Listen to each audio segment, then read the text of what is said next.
everybody. Welcome to the IronTrap podcast. What's up, guys?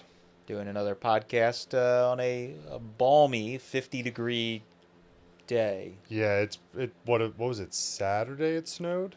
Yeah. We got I got like 5-6 inches where I live, snow, and now it's like wet, damp, and like 55. Yeah, it's been like raining sideways when I was drinking my coffee this morning. So Very unpleasant. it's that's winter in the Mid-Atlantic. I feel like it swings like that. We'll get super cold weather, and and then all of a sudden we'll get a week where it's like fall weather all of a sudden. You don't even have the wood stove going right now, do you? No, Steve does not have it going.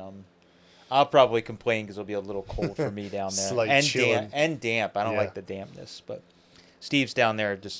He doesn't. I don't think he wants to hassle running the wood stove. I know what Matt's going to do as soon as we're done this podcast. Probably will start a fire. But yeah. So, anyways, as always, we do these weekly.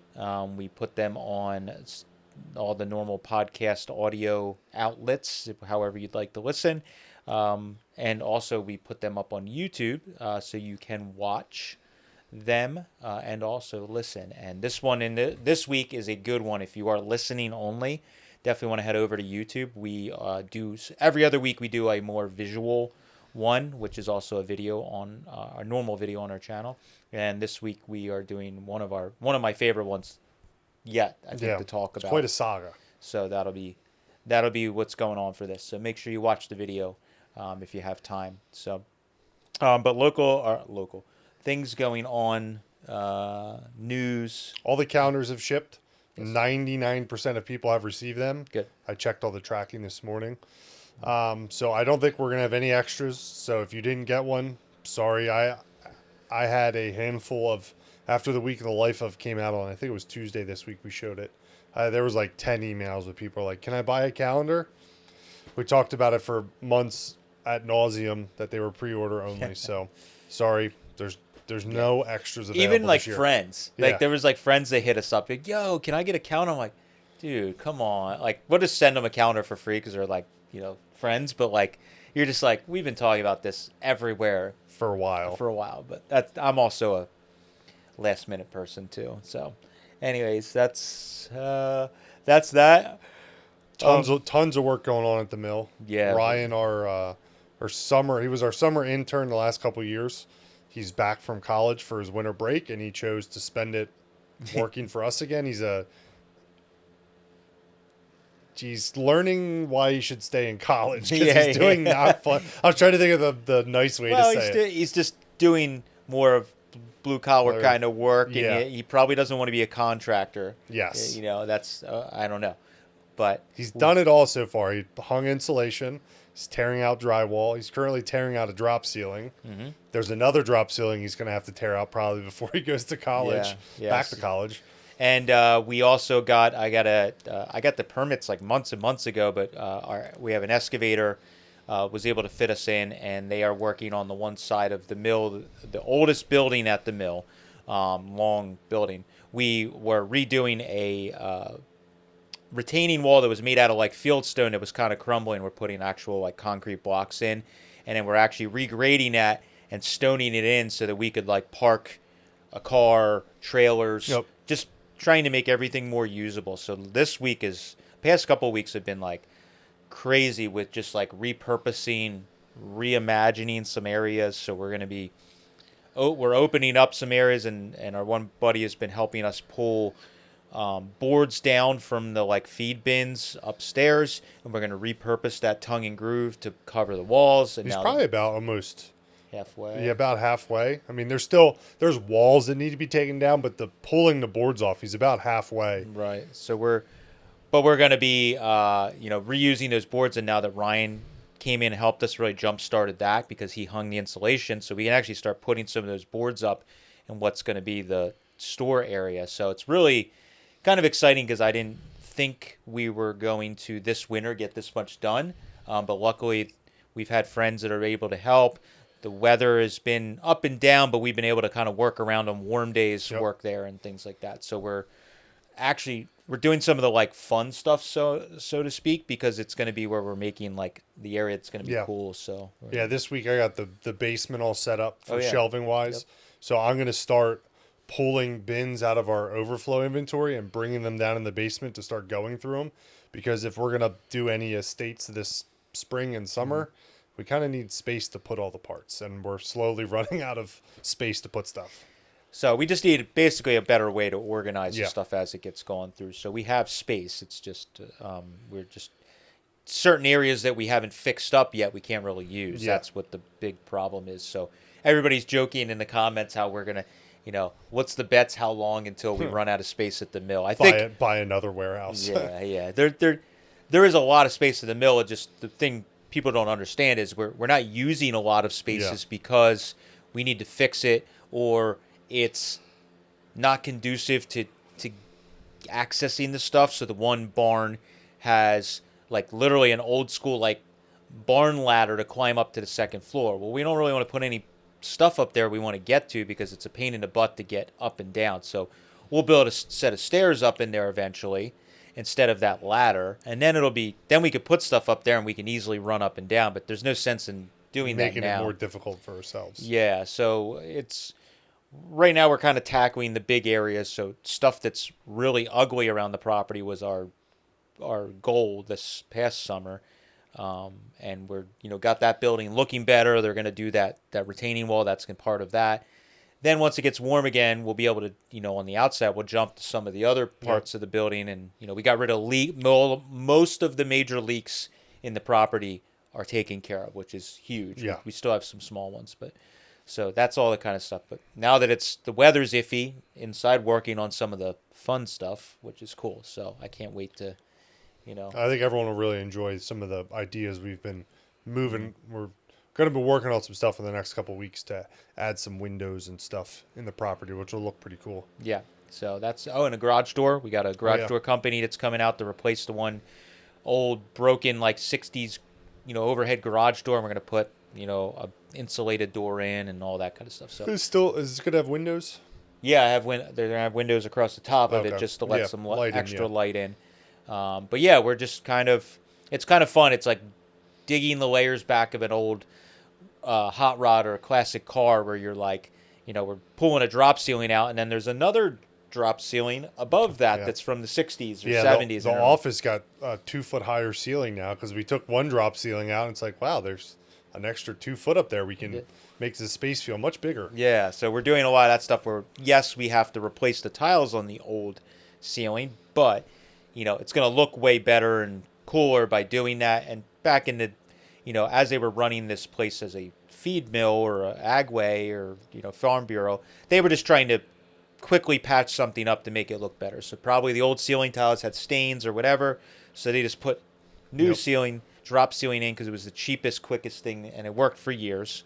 And now we're kind of rethinking that because we don't need to run it as a business tomorrow, so we can do some of that. So that's the fun stuff that's going on. It's very exciting. Yeah. We're making a lot of progress. Hopefully we can keep the same momentum if all goes well. Well, the good thing is Ryan's really good at demo, so he could do. We could pay the young child to do all the not fun stuff. He's an adult now. He is 18, or actually, I think he's 19 now. Yeah, but we could pay him to do the not fun stuff, and then we come in. It's like, look at all this cool stuff we did. Yeah, it do all the fun work. He gets to do the dirty, gross. At least for a few weeks while he's back in We're gonna make him demo everything just so we don't have to like. He's gonna be begging to go back to like I think I'm gonna take my last week off. I'm tired of tearing out ceiling tiles. Yeah. So, anyways, that's kind of some of the stuff that's going on right now. We are also planning our Grand National Roadster show trip. I actually booked tickets ahead of time. I booked plane tickets and I booked hotel. I made sure I should double check as I'm saying this, but I made sure that the flights are the correct date. The one year I totally messed up. I actually messed up this year, but caught it immediately on our hotel. You did tell me that. Yes. Wrong month. Yes, we fly out on the 28th, which is the Roadster show is the Friday, Saturday, Sunday maybe. Yep. But I booked the hotels and somehow me playing with the dates, I got the confirmation and it was for like again, 3 weeks before we were supposed to be there, and I'm like, well, that's probably why that hotel was so cheap then. Yep. So I had to cancel it. Luckily, I realized it immediately. Canceled it, rebooked it for the same hotel. It was, of course, like $80 a night more or something because it's during the Roadster show. But we need a rental car yet. yes, but that's usually pretty hopefully. But yeah, so we're excited to do that. We're gonna hang out with friends and do some shop visits and all that kind of stuff. It's always a good time. And then, of course, the Roadster show itself. Try and shoot some podcasts while we're out there, too. Yeah, we got a couple planned already with some friends that we were hoping to do last year and didn't work out because we had to skip. But we're going to maybe we have room to fit one more in. We'll see how everything goes. But the hard part when we go out there is a lot of the people we want to do podcasts with are like cramming to get a car finished for Grand National. Yes. And then once they're done the car, they're just like at Grand National hanging out and they want to do nothing. So and like load-in day is like Thursday, so there's like not a lot of time unless we fly in like weeks in advance. And it's like for us too, we don't want to be gone for 10 days for Grand National. It just doesn't make sense. So we try and do like 3 days, maybe 4, but generally like 3-ish days. And we fly in, fly out, have, do a bunch of stuff, and then you're back to the cold. Yes. So that's what's going on. We don't want to be in the warm for too long. We'll want to stay. Yeah. So that's what's going on with that. Otherwise, projects in the shop. We have some videos. I have the 38. Somehow, I don't know how my winter projects just totally did not happen how I wanted. Like, I was going to be very focused on one car, and that did not happen. So I'm like jumping around like I always am, back to my old self. So I'm currently reshaping and gapping the hood sides on the 38. Which also started out as like a very small project, turned into you cutting the entire hood sides apart. Hood sides all apart. We put a new hood top on. It's one of those things where Steve did a bunch of the mechanical for the Columbia and all that stuff, and it was already in the shop. It started to get cold, and I'm like, you know what? Let me just do this and do that, and then now I'm into the hood sides. But the good thing is I'm kind of picking away at that, and once I get past the hood sides, I could just stop, and we could just drive it that way with those panels and primer, or we can continue on. So we'll see what happens. I am working on the Arden car. It's just like some of the work I need to do right now on the Arden car is like not really video friendly. I got to like add some bracing in the cowl sides and the bottom of the cowl sides to keep everything where it needs to sit and attach it to the sub rails. It's like there's really nothing to show. It's like me making bracketry and braces and welding them in. So it's like that's our struggle, is I'm trying to do work that is video friendly. And then when we get ahead on videos, then I could spend a couple days doing that till we get to something more interesting. So if anybody's going to give me crap, that's why I haven't been working on that. And then, of course, the race car, I jumped around on that. I'm going to hopefully have the frame next week. That video has not come out yet. Yeah, so I've been working on the chassis on the race car, on the 32 Roadster. I have it under – the scariest piece is done of the chassis repair already. I just got to do some of the lips and stuff underneath that are a little crusty.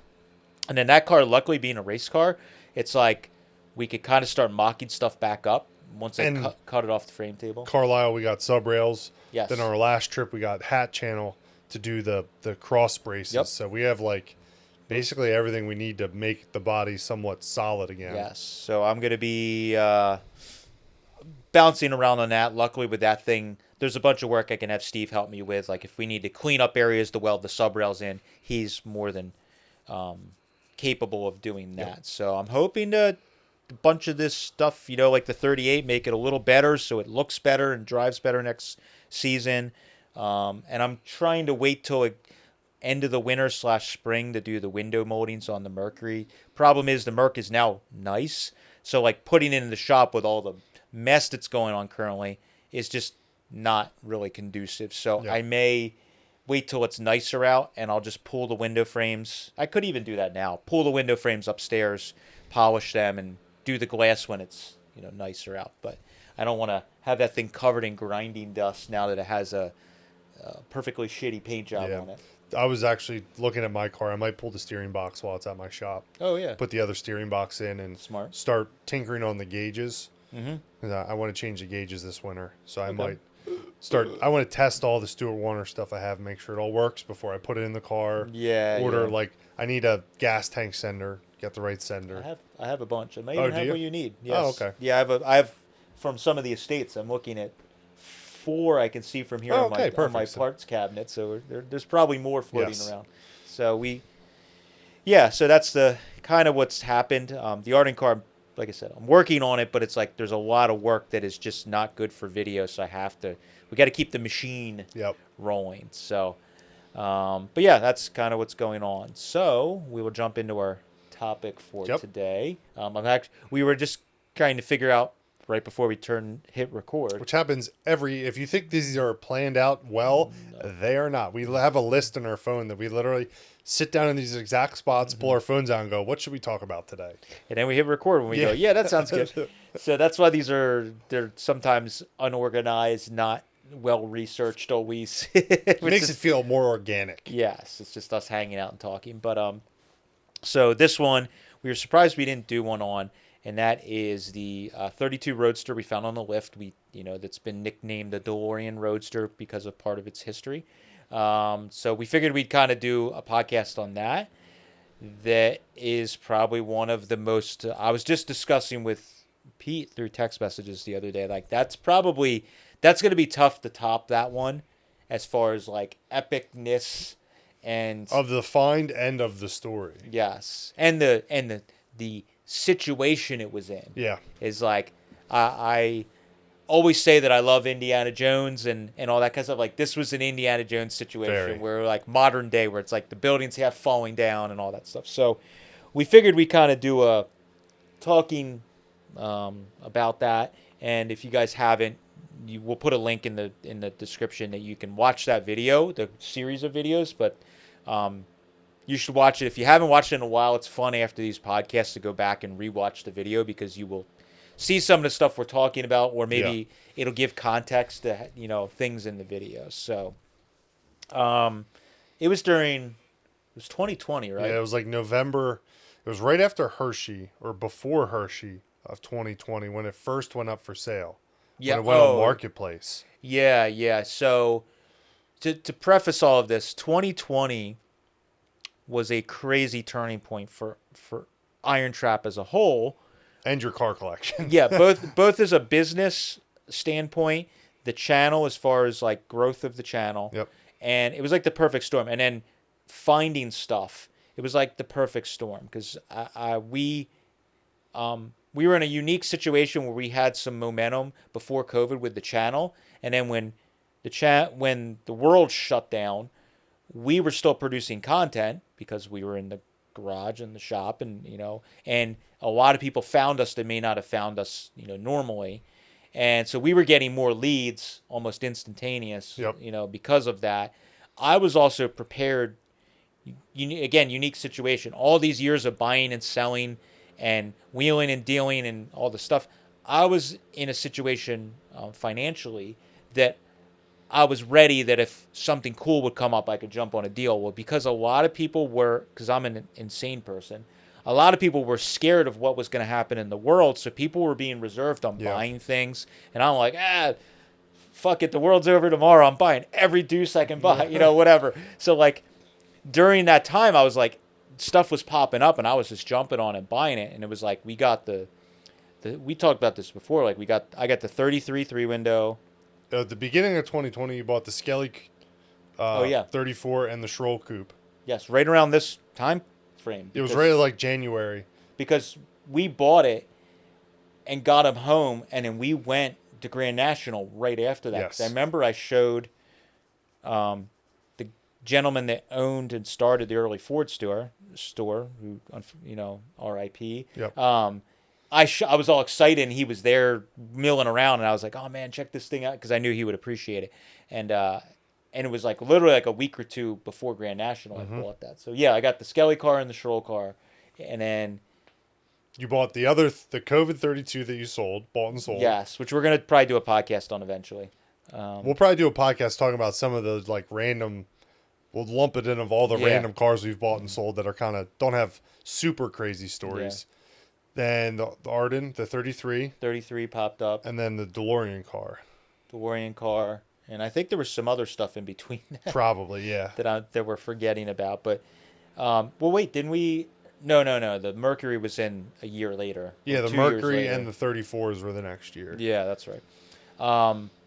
So yeah, I stepped up all the stuff I had pretty quickly just through making these purchases. And Oh, no, the 32 3 window was the next year. I thought the 32 3 window was the same year, but that was in 21. Jesus.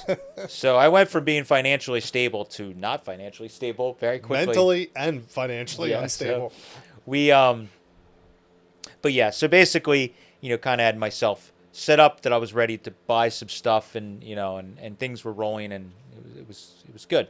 So yeah, I don't remember the exact timing, but I was on I remember being in the shop when it like popped up on Marketplace. Yeah, like I was like on my phone and I just happened to open Marketplace. I'm like, whoa, holy shit, look at this. And we were looking at the photos, and basically Facebook Marketplace ad, I think he had a price on it. I think it was 32,000.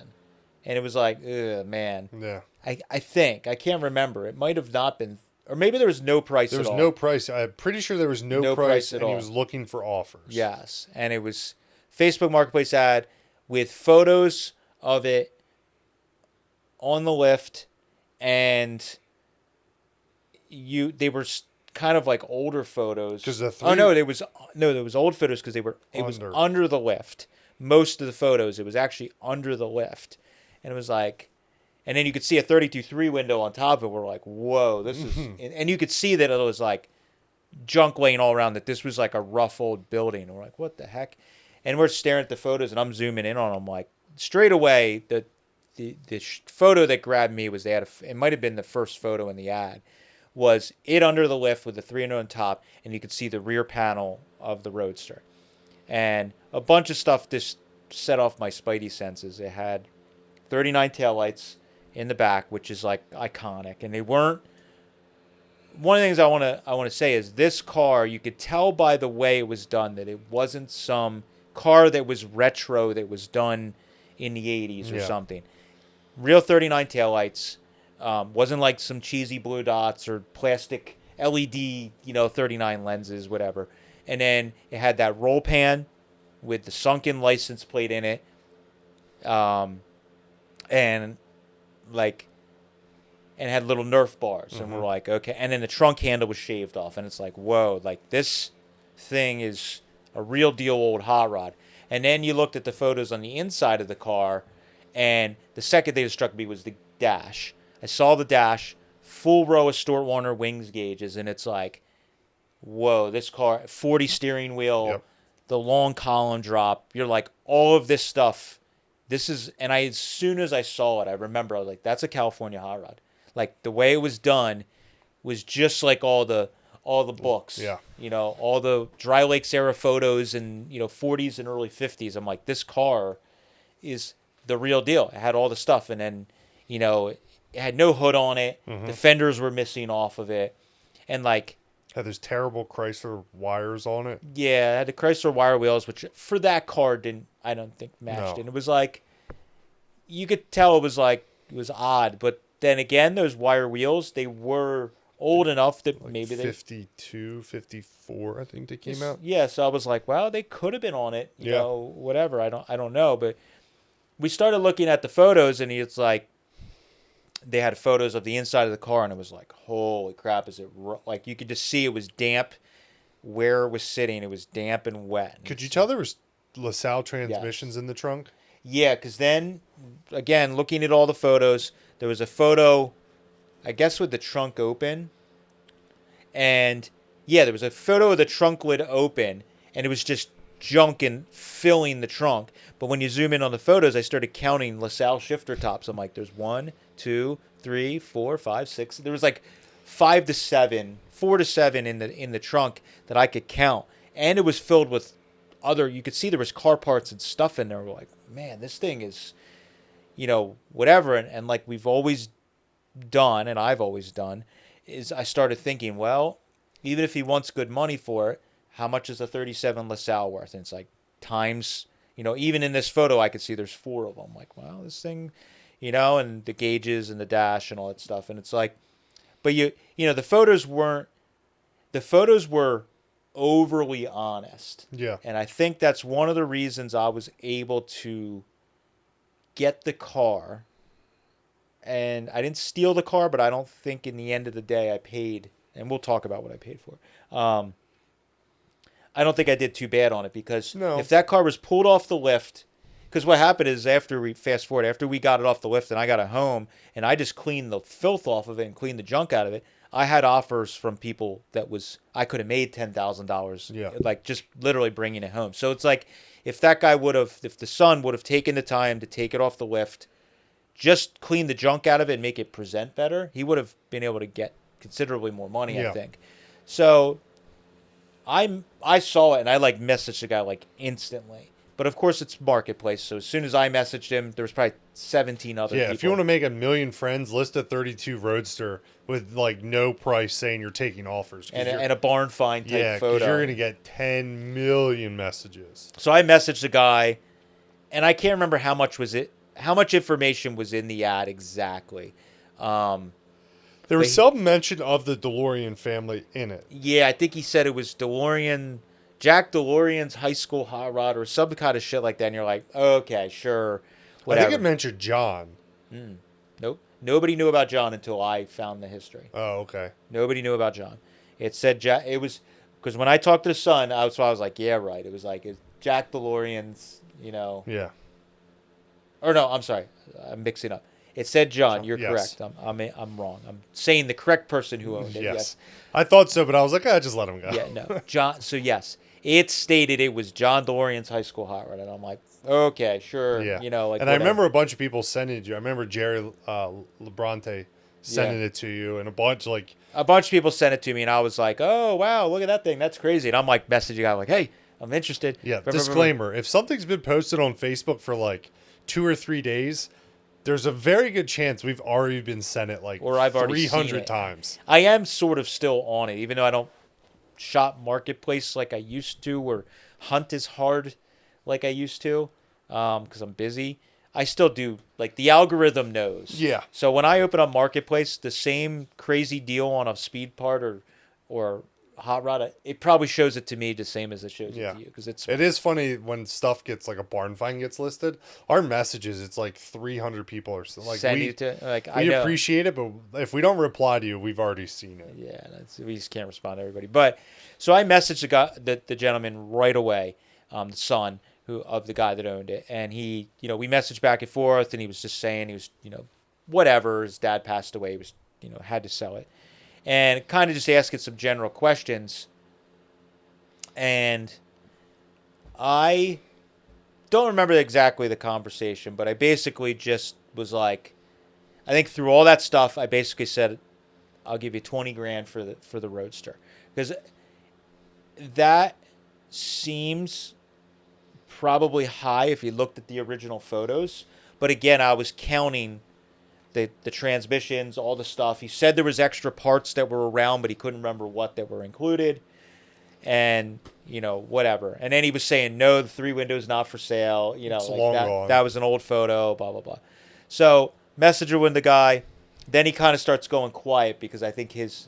And you were pretty high on the list of the first people that messaged him. Yeah, because he actually was going back and forth, and I made an offer. And he was like, okay, yeah, whatever. He was responding to me. Then it was a day or two went by. He kind of drifted off and wasn't responding to message. Then a day or two or a week later, I think he sent me a message out of the blue. There was this long typed up message that you could tell was he copy and pasted it to a bunch of people. And it was basically all right, everybody, there's so much interest in this car.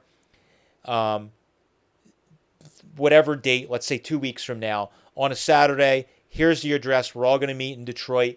And you bring your cash, and we're going to have you guys can bid it out in person, and whoever bids the most is going to get the car. And we're like, okay, that doesn't sound sketchy. I Google the address, and I'm like, whoa, this is kind of There's not many good neighborhoods left in Detroit. It's all kind of rough. No, there is, but the area that it's at, there's good neighborhoods in Detroit. There is. But it wasn't terrible, but you looked at the area, and there's a lot of closed down buildings and run down. I'm like, all right, well, this sort of sounds like a trap. Like, everyone bring $30,000 and we're going to Yeah, show up and yeah. bid it out together. Imagine that. You get a group of like 25 guys that all show up with 20 to 50 grand in their pocket, and we're all standing in one room, and then some fucking dude holds us up, and somebody makes a ton of money. So, like, of course, no one showed up because everyone was like, that sounds like a scam. Yeah. It's a good way to lose Go to everyone's... that shot from Star Wars, like, it's a trap. It's like, who would do that? So I'm like, yeah, right, okay, whatever. And Can I put that clip in here? Do you think I think you can. Disney will copyright claim us? I think you could, or at least a meme of. Yeah, of it. I'll put a little GIF in. Yeah. So, so like, of course, nobody did that, and then I like didn't hear anything, and I think I messaged the guy maybe back and forth, and like just didn't hear a lot, and again, some time went on, and then it was like, okay, well, I'm probably not going to get the car or whatever, and then all of a sudden, I think the guy sent another message out to everybody that was, you could see was pre-typed, and he did, and he said, hey everybody, I put it on eBay. You guys can bid it out. Here's the listing link. Good luck. And again, I was luckily near my phone or looked at my phone right when he sent the message. Clicked on the link. I messaged the dude. I went right to eBay, and I was like, you know what? I'm gonna put my bid on it, and I'm not gonna watch it. I'm just gonna. This is it. What was the starting bid? Do you remember? Oh, so I think I'm missing a piece. Eventually, he relisted it for $32,000 on eBay. Or I'm sorry, on Facebook. He changed the ad and made the price $32,000. I think after the auction thing didn't work out, he did that. I was like, okay, too much. That was too much money.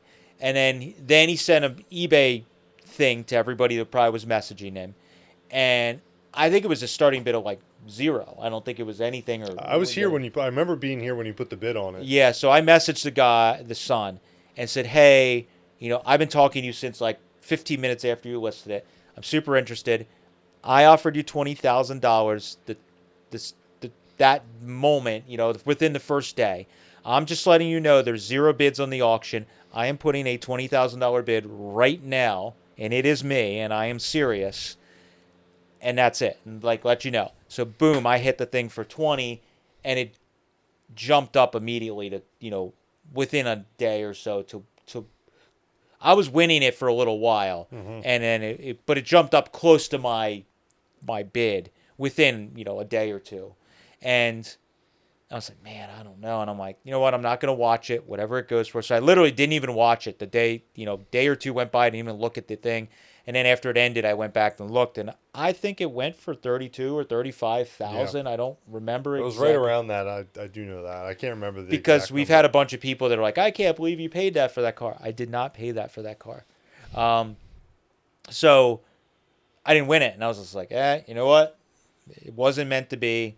Blah blah blah, whatever. And I actually wasn't that bummed because I'll have to go through and see if I can still find the listing, because it might still show up under your like bid items. It probably won't on your phone, but I could do it on the computer to look back.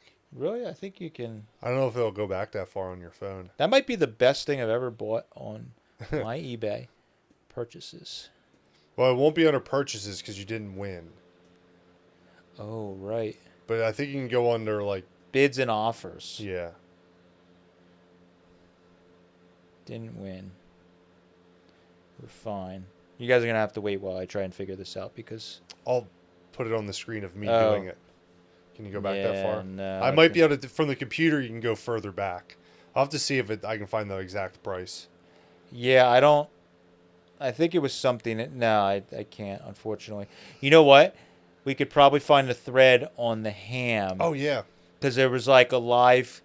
commentary on the ham about this car. Everyone talking about the history, and it was not even they just could tell and how crazy it was and what people thought and how the price and typical forum message board stuff where everybody's just talking about it. Anyways, didn't win the bid. I was just like, okay, it is what it is. That sucks. That thing was killer, and that was it. And I feel like a week or two went by, maybe longer.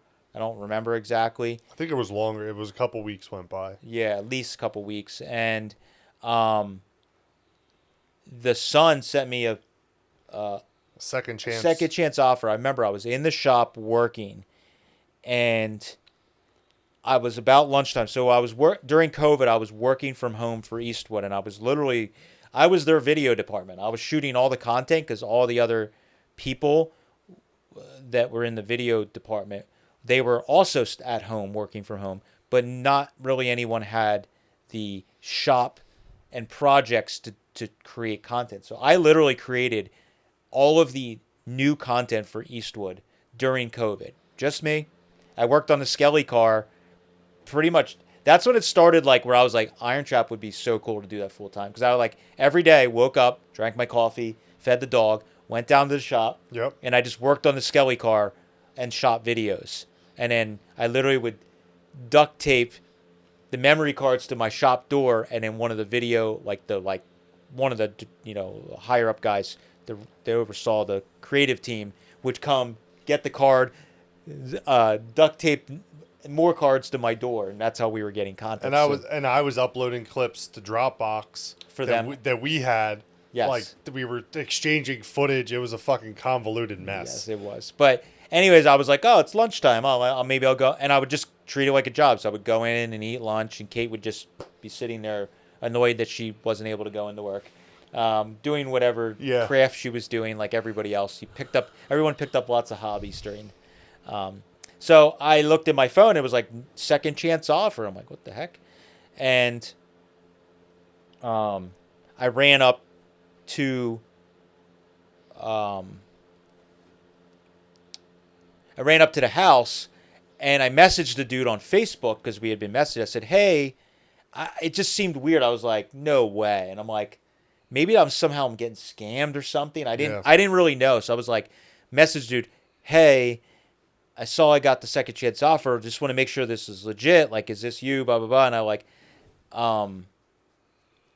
I might have even, maybe I had his number and I tried calling him. I don't remember, but I was frantically like, is this legit? Is this legit? And he wasn't answering me back. And I'm like, what the fuck? What the fuck?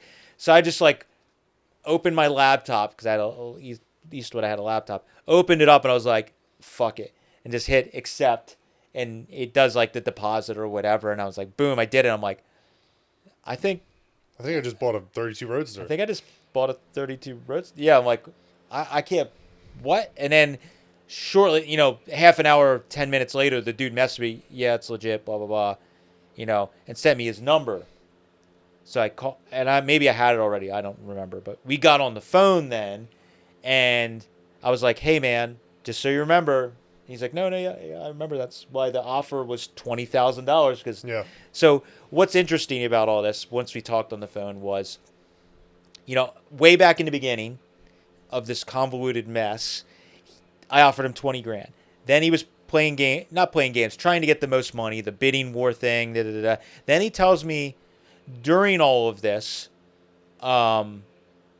dude from Gas Monkey Garage got involved, and he hit them up somehow. And he was interested in, this is what the son's telling me, so I don't know, I didn't actually talk to any of these guys.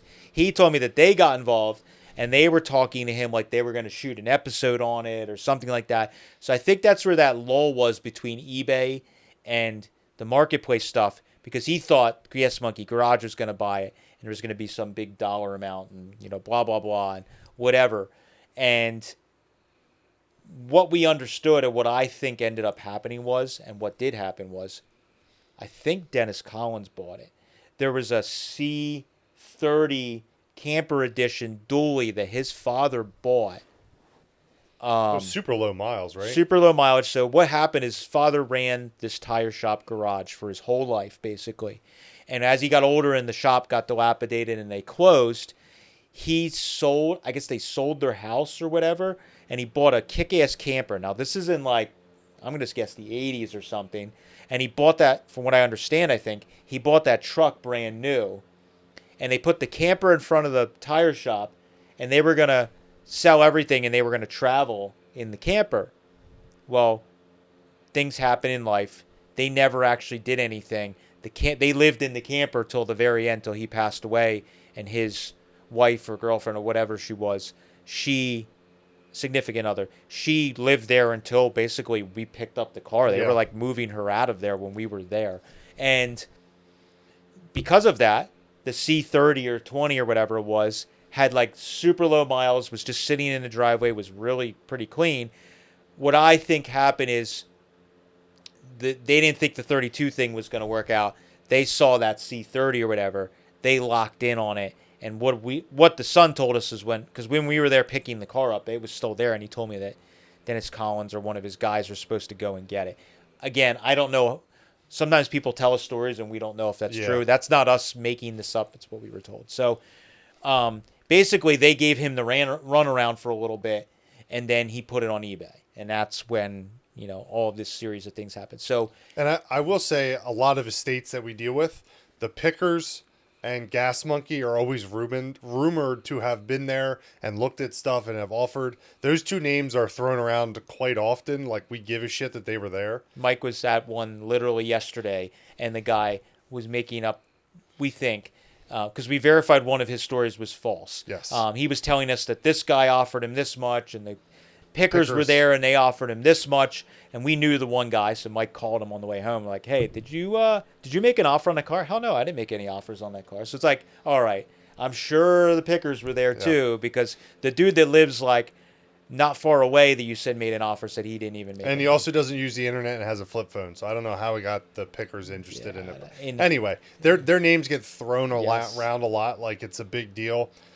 The possibility that he was interested in it, it's probably there, but we take all that shit with like a grain of salt. We're just like, okay, they didn't buy it, we're here to buy it. Yeah. So, but all I know is that C20 or whatever it was, dually, might have even been a double cab.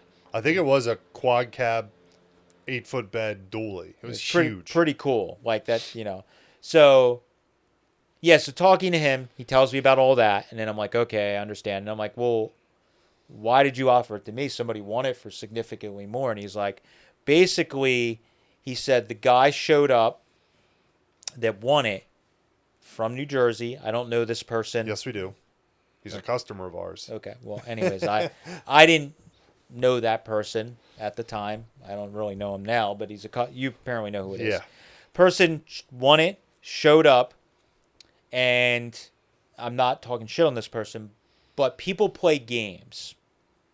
And I don't know if he played games or it really was way worse than he expected, but that person showed up and offered the guy less than what he bid it for. I think it was less than your bid, too. I don't know. So whatever happened, I don't know the background behind it, but this guy was obviously upset, the seller, because it's eBay. You bid this much, you pay this much, and they were trying to negotiate the price down, and that was it. They didn't get along. He said, nope, I won't take it, and the guy went home. Drove all the way from Jersey to Detroit and all the way back with an empty trailer. Yeah, so I don't know the background. Again, so much of this stuff goes on. We can't say what all happened.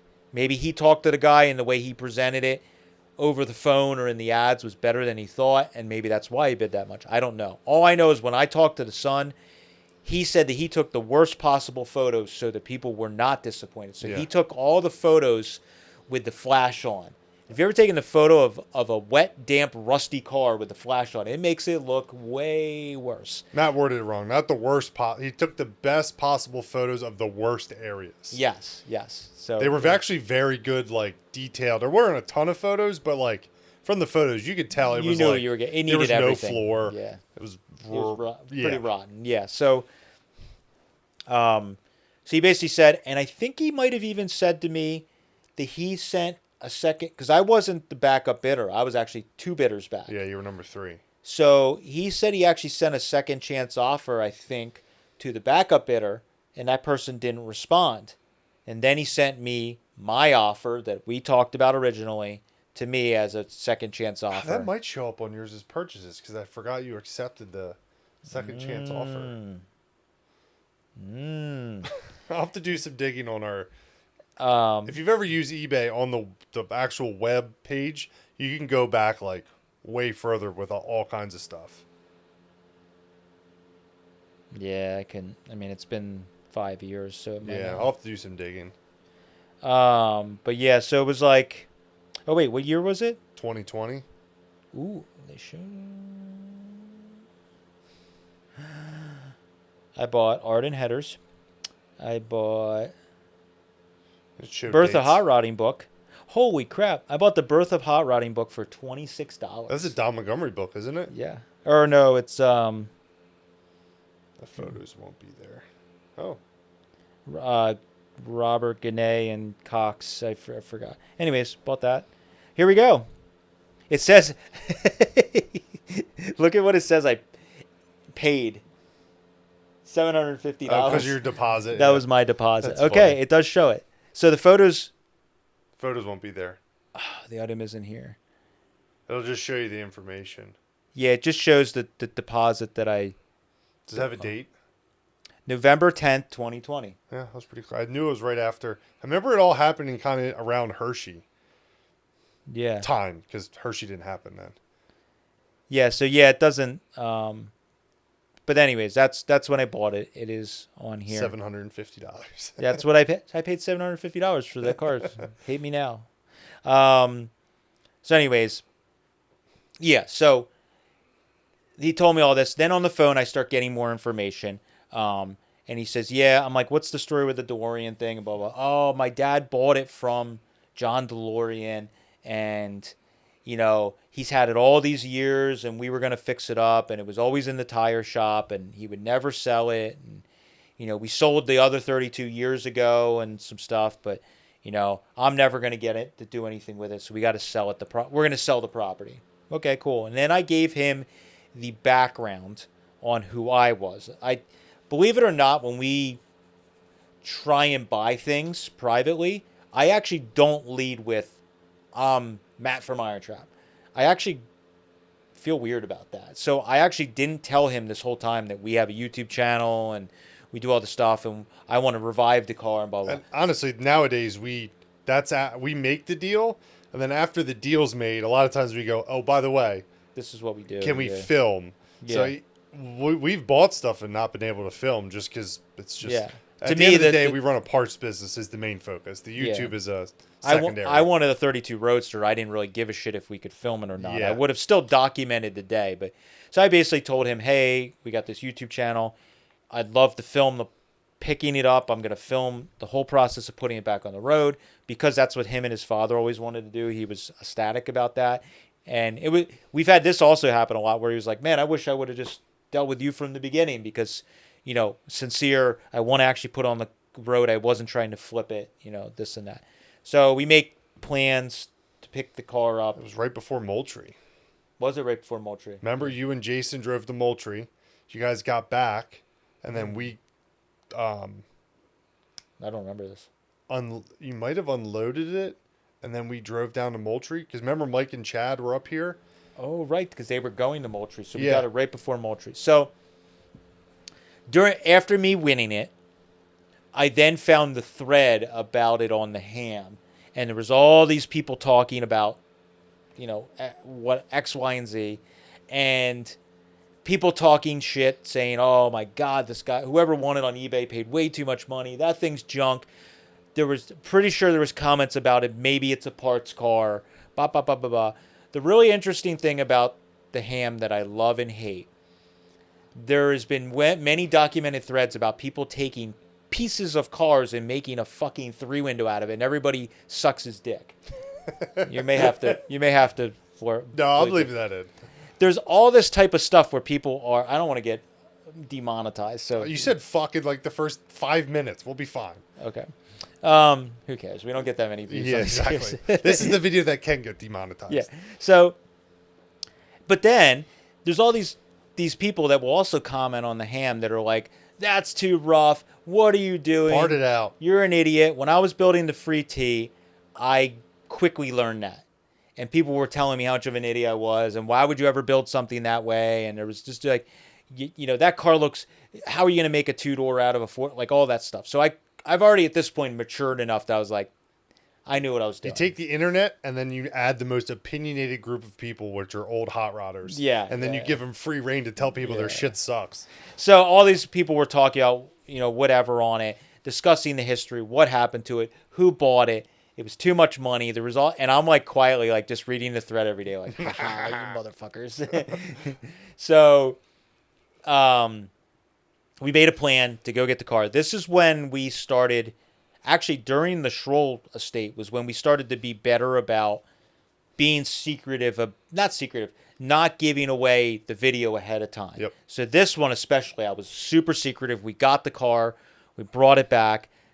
Didn't any friends that were there were like, don't post any photos. I didn't post any photos, and we just even kept it in the way we shot video in the background, and we didn't show it.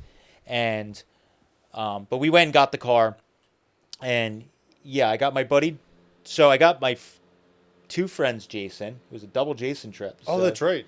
So Jason Brinkman and Is that the only trip he's ever gone on with us? I think it is actually. Yeah. He got like the best trip. I know. So as our channel was started to grow rapidly during COVID, a lot of my car friends in the area were like, "Hey man, if you ever go on one of these adventures, let me know." So Jason had hit me up a couple times, and with his work schedule, it wouldn't have been possible as much. But he was like, "Hey man, I'm working, but we're super dead at work right now, and I can just kind of take off." And that trip was a turn and burn. Yes. You drove out, picked the car up, and then drove back. It wasn't Yeah. like a convoluted long trip. It's Right. like we're going there, getting it, coming back.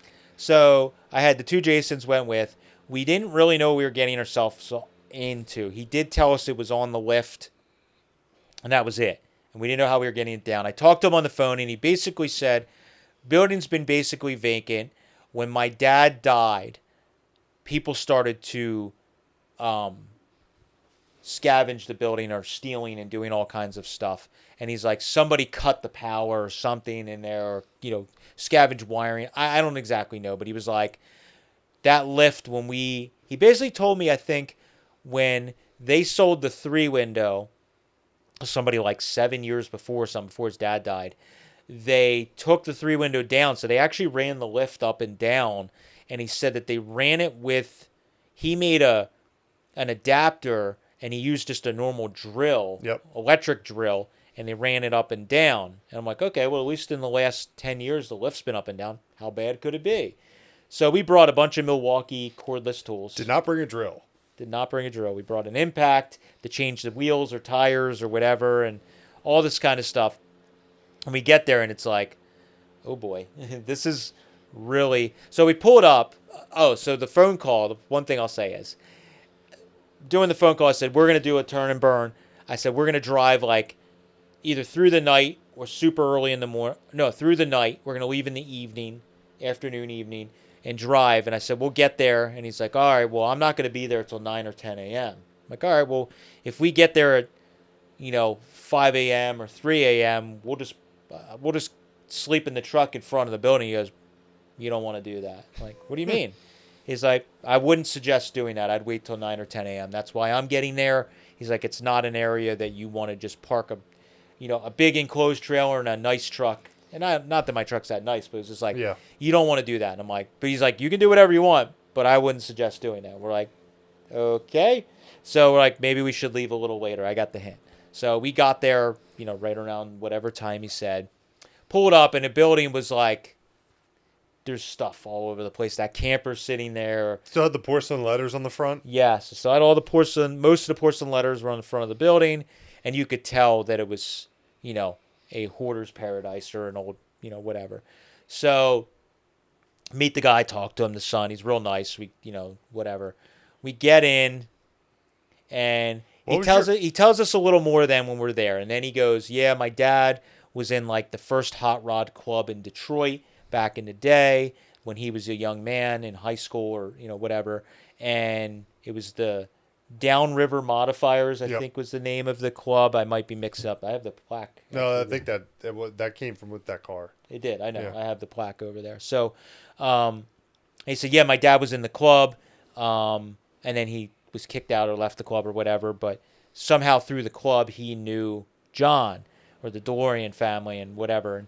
And he got the car from him during that time and never got it on the road or so, whatever the story was. And he's like, and then it ended up here in the building, and he just never did anything with it. I'm like, okay, let's check it out. And we walk in, and I remember if we've had a few experiences like this where You walk in and it's like almost an out of body experience where you feel like you're watching a movie. Like this was probably the most one where I walked in and the way that the roof's all got holes in it, the office is all like shit's scattered all over, and really old building. You walk in and I turned right and the door's open and there's the lift and tarps all over the car and there's light coming in from the ceiling being all the ceiling literally has giant holes. We could have probably skylifted the car out of the building. Might have been easier. Might have been easier if we had a crane. And it's just like this out of body experience where I'm like, this feels like I'm in a movie. Like this doesn't feel real. Like, and I'm like, what the hell? And he's like, yeah, there's the car, whatever. We got tarps over it. We got to pull it off. And I'm just like, oh my God. So I don't even know if I really looked at the car. I just paid him. And I remember I paid him, cash. And he had a beanie on like this. And he like took my big wad of money and he like put it in his beanie and then put it in his jacket. But like we pulled in, we backed, I think Jason backed the trailer in for me because I was talking to the guy. And the truck and the trailer were too big to get in and close the chain link fence. And there's people milling around. It's a neighborhood in Detroit, in the city, and there's people milling around. As 10, 11 a.m., local people that live in the neighborhood start milling around, and you start hearing quads running up and down the street and dirt bikes, and people. So I'm like, oh man, I just handed him all my freaking money. I don't have money, and you got to worry about you're not getting robbed. He's gonna get robbed. Yeah, and then, but we got like a crazy amount of Milwaukee tools in the truck. The truck doesn't all the way get in, so we can't close the gate. And I locked the truck, but it's still just like, man, this is sketchy. It felt a little sketchy. So we go in and we start looking at the car. We're like, well, I climb up on the lift. Well, first of all, I remember we went and looked at the electrical box. Oh, with the jumper I was like, cables? I'm like, what's up with the power in here? And he's like, yeah, my dad, whatever happened to the wire, he had the power like jumpered. So I don't know if they stopped paying the bill. So he was jumpering from the feed or around the meter. Around the meter somehow. I don't exactly know what was going on, but there was literally photos. I had to take the photos. These are some of the ones on camera. There's video from the original video. It's still, again, feels like a movie. You're like, this is in real life. There's literally jumper cables jumping the wiring, powering this building from here to here. The roof is missing over it, and it's raining on the freaking wiring. And it's like, this is so sketchy. Like, I don't get sketched out. This is sketchy. Yeah. Like, this building might burn right now. So I'm like, I want to throw to Roadster. Who cares? So we'll go over, look at that, climb up on the lift, and all the tarps are laying over the car are like sunken in, and there's like a large aquarium worth of water. There's 20. I'm trying to think. We were bailing out 5-gallon buckets of water, and we did a lot of buckets. So I was going to say 20 or 30 gallons of water in the car. It might not be exaggeration because we filled that many buckets, and we were, again, because of the rough shape of everything, we were literally standing on the lift, filling the buckets, and then just dumping them out in the building on the ground. We're just like, the building's, it's full raining. Water It's anyway, raining anyways. Who cares? And, so we start bailing the car out. We get the tarps off, stop, get the photos of, from that office door through the office door is a straight look at the car on the lift with the light shining down. And you have these moments with the channel where we shooting videos where you're thinking about the picturesque situation. And I think back in the day, before people, one good thing about cell phones and social media is, I think a society as a whole, we think about the shot a lot more. Where back in the day, before all of that, a lot of people just would have grabbed that car and that's it. And like, that's why a lot of our older friends have these great stories, but nobody was like, Or if they do have a picture, it's them with it on the trailer at home and they like pose for a photo with it. But they don't have the like photo of how they found it. Yeah. So like, we're kind of trained as a society now to be like, oh, that's a cool photo. And you take, even, your grandmother does that now. So it's like, I stopped and I was like, whoa, this is like a poster, like the shot, the way it's framed. And I've always been photography and artistic, so like it comes naturally. But like that one was like, man, this is something out of like a book or something, whatever. So I took the photos, and then we got the car bailed out of water, got the tarps off, and it's like then the son at some point in this process is like, so how are you guys getting all this stuff in the trailer? I'm like, what do you mean? He's like, well, you get everything in the corner. What do you mean? He's like, the lift, all the parts underneath, everything in this corner is yours. You were bidding on the corner. Oh, really? And they're like, well, I don't know how. I was like, I'd love to have the lift, but we're not getting that out today. And then we looked under the lift, and there's like stacks and stacks of wheels. It was like wood crates filled with stuff, right? Yeah, it was wood crates filled with stuff. And you start looking around under the lift. It's like, this is all stuff for the car his dad had pushed to the side. So there's like 40 Ford wheels with tires on them, multiple sets. There's 32 parts just randomly thrown inside, all this kind of stuff. There was like a piece of wood or something on the frame rails where the engine was. And there was all kinds of parts just thrown around in there. The trunk's full. I'm like, oh my God. I'm like, well, we could probably get all the car parts and stuff in the trailer, but we're not getting the lift. He's like, okay, whatever. So I remember we fought for a while to get the lift down, and it ended up being a ridiculously slow process because we only had the impact gun. The problem with the impact is any type of resistance, it starts to hammer, where a drill would have been slow because that lift is geared very slow, so it doesn't just like slam down. So a drill would have worked better because it would have just consistently spun, but it was any sort of process is very slow with that style. Yeah, lift. so we... Did you do it by hand at some point then too? No, we used the impact gun. So we just used the impact, and because of it being resistance, it was spinning it, but it was spinning it slow. Imagine like it's stuck. You know, when you first start to take a lug nut off, that's stuck. It's like slow, but it's spinning. It was doing that the whole time. It was just like... And then I think the impact was getting hot even, so we had to stop and... You know, we were taking turns running it down. And also you had to get the lift up to get the locks. The locks were stuck on it. So I remember we were banging on the locks with hammers and couldn't get it undone. And then we got the lift to go up a little bit. And then we were hammering on these fingers to get them out. And I remember we were using like chisels and punches and whatever and just smashing on them. And we finally got them all to like move. They wouldn't just like move. We had to hammer them out. And they're like, okay, they're all free. We can start letting it down. So that shout out. Wasn't there a viewer that stopped that came and helped?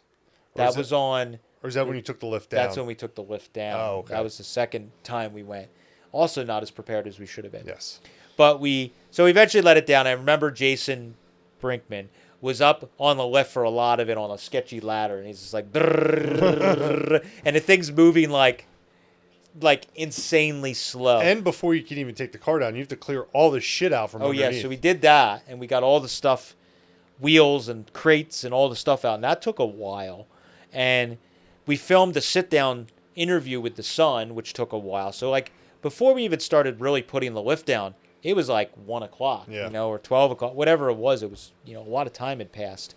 And getting the lift down. Finally got the lift all the way down, and that's like, well, how do we get it to bounce up over the arms and the lift? There were some family members that were there that were kind of like helping and stuff. So it was like, just a process. Hey, that's not a car that's going to roll easy. No, it did end up actually rolling, if I remember correctly. It did roll. But we got the lift down, and then I remember I was like finally able to look at what all was in the car. I was like, oh, we got to get the stuff out of the trunk. So we're like 1 LaSalle, 2 LaSalle, 3 LaSalle, and I don't remember how many. There was like 10, I think. No, there wasn't that many. I have a photo on my phone probably still of it, but there was a bunch of LaSalles and other stuff, and we laid it all out on the ground. I should be more prepared and looked at the photos, but we laid it all out on the ground, and it was just like, you could tell that all the stuff that was on the front and around were all stuff that was for this car. And we're like, man, this is crazy. So the one thing I remember we found in the back that started like setting off my spidey senses even more is I found the tonneau cover way in the front of the trunk after I got all the LaSalles and junk out of the trunk. There was a tonneau cover, and we're like holding up to the car. We're like, whoa, this is an old racing, tonneau cover that you unbutton the driver and just the driver sits in. It's like, this is like an old drag car, dry Yeah. lakes car, on top of being an old hot rod. And I'm like, this is crazy. I think also during 2020, I first went and looked at the Pittsburgh stuff. We didn't make the Yeah. deal for like a year, That's right. so that was also going on. We did the stuff at the Gilmore with the Duesenberg and all that during 2020. Oh, that was right around that too. Yep. So that was when we went to Michigan, like multiple times in a year. Yeah, there's the photo. I have the photo from the ads. Yeah. So there's the 3 windows sitting on top with the lift. When did we go to the Gilmore? That was like the end of October. Yeah, it was right before it got cold. October 23rd. Jesus. So I went to Christ. get this like right after. And then right after that, you and I went down to Moultrie. Mm-hmm. Jeez. So inside the car is just like carnage. Oh, I forgot about that. Yeah. And it was just like trash, oil cans. You have to send me those photos then. Yeah, I have. These are actually from the ad, I believe. There's the trunk photo. That's on it.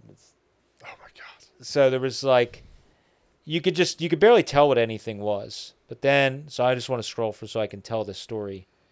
Yes, there was these big wood crates filled with wheels and stuff. There was 1 or 2 of them, axle bells, and when we were pulling a bunch of the stuff out from under the lift, there was like NOS Ford tags on a bunch of stuff. We're like, what the hell? Like, so this guy had NOS stuff that was just like, put there. And we found the tonneau cover for the car, and then I have a photo here. There was 1, 2, 3, 4, 5, 6 LaSalles, an axle, another 32 steering box, the tonneau cover, a bunch of the original wiring out of the car, juice brake stuff, an extra 40 Ford wheel, and all kinds of crates of just stuff.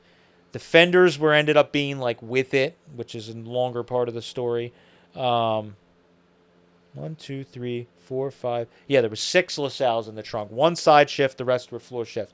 The interesting thing was 1, 2, 3. 3 of them were already converted to closed driveline, 32 style driveline, and then 2 of them had the normal LaSalle tail shift, and then there was a side. No, they were all. I lied. They're all 37s. Never mind. They were all 37s. The one was just laying. And funny. wasn't there more? No, that was it. That was there. It was in the trunk basically. But I found pieces of like tail shaft stuff like in with it, like LaSalle. All the converted ones are now in project cars. Some of them are still sitting like on the shelf. Yeah, the one here in the front with the weird shifter, I believe, is the one in the Schroll car. And then the one had a chrome. Well, the one in the Schroll car is not converted. Okay, so that one's got a 50 olds tail but it's shaft. one of those. No, it's got a normal tail shaft on it. Oh, does it? But the shifter with the beer tap. Oh, that's right. Yeah. It's a old crusty chrome shifter with the beer tap knob on it.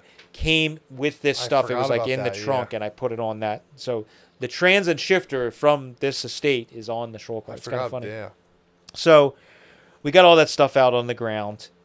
We rolled the car outside, and then you could see there wasn't a lot of the letters, but the letters the tires there. And then we started walking into the rest of the building. It's massive on the other side of the building. Was it connected to like an an office space in the back that it eventually led to?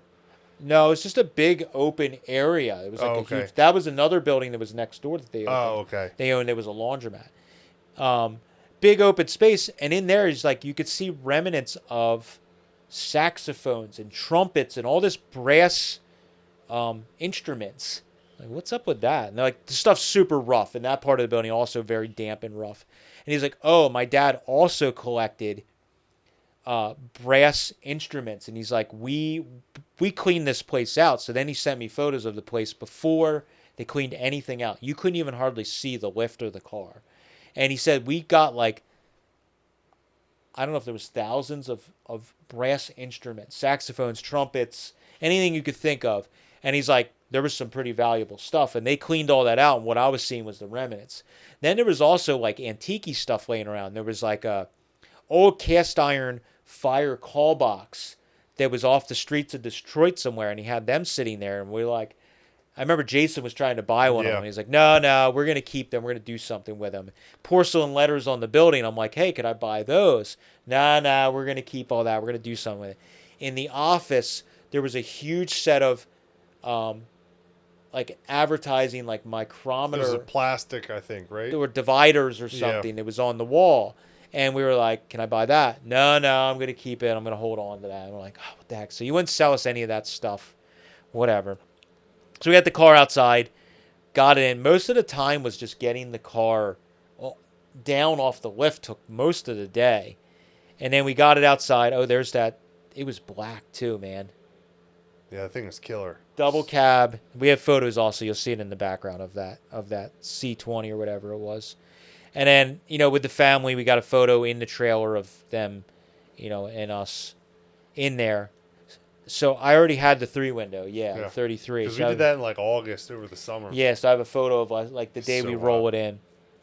So I remember the trailer was so full of parts on top of the car. My truck, I can't believe it made it. We had to beat the shit out of my truck going home because the trailer was so heavy with the car, all the transmissions, all the wheels and tires and car parts and stuff. There was probably almost the weight of the car, if not the weight of the car, in parts that was in the trailer. And my truck was not happy. The bed of the truck had stuff in it. 3 guys. And so much shit. I just remember I wasn't disappointed when I saw the car. It was what I expected. Probably the biggest disappointment was the passenger door, which he couldn't get a shot of, had 0 paint on it. It was just all surface rusted.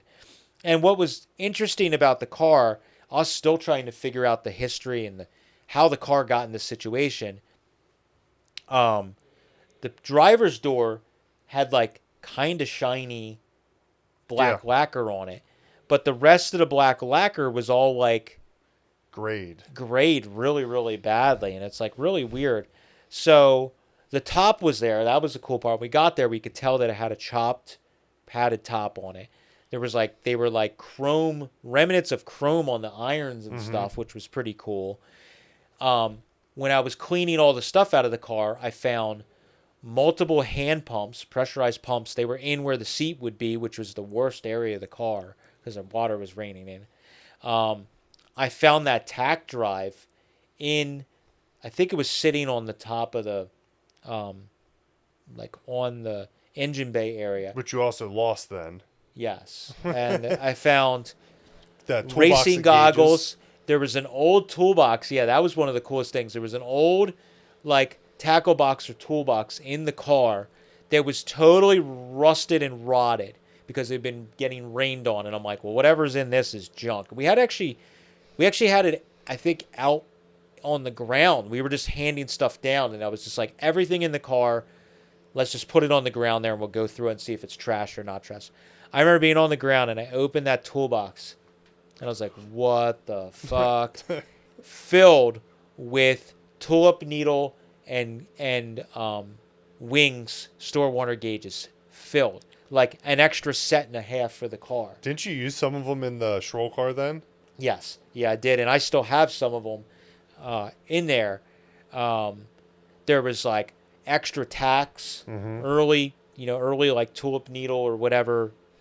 Not tulip needle, but that era of tacks, wings gauges, all that stuff, all in there. And somehow all the gauges were like wrapped up or didn't get damaged by the rain. The toolbox had given its life for it. I was like, this is insane. So I pulled all the gauges out. It's like, what the heck?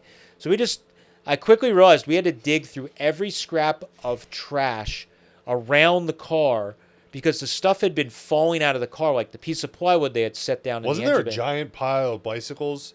Right to the side there.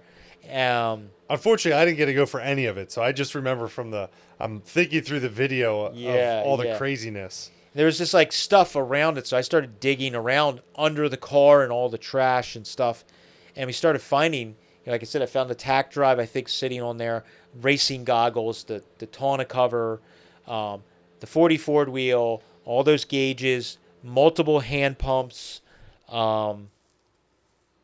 there's a bunch of like little chrome pieces, 432, like all the little doodads that you kind of forget about, like the wing nuts Yeah. for the windshield on a Roadster. There was like multiple sets of those thrown in the car. So we cleaned like every little thing. We just put in boxes and totes and loaded it in the thing in the trailer and took it home.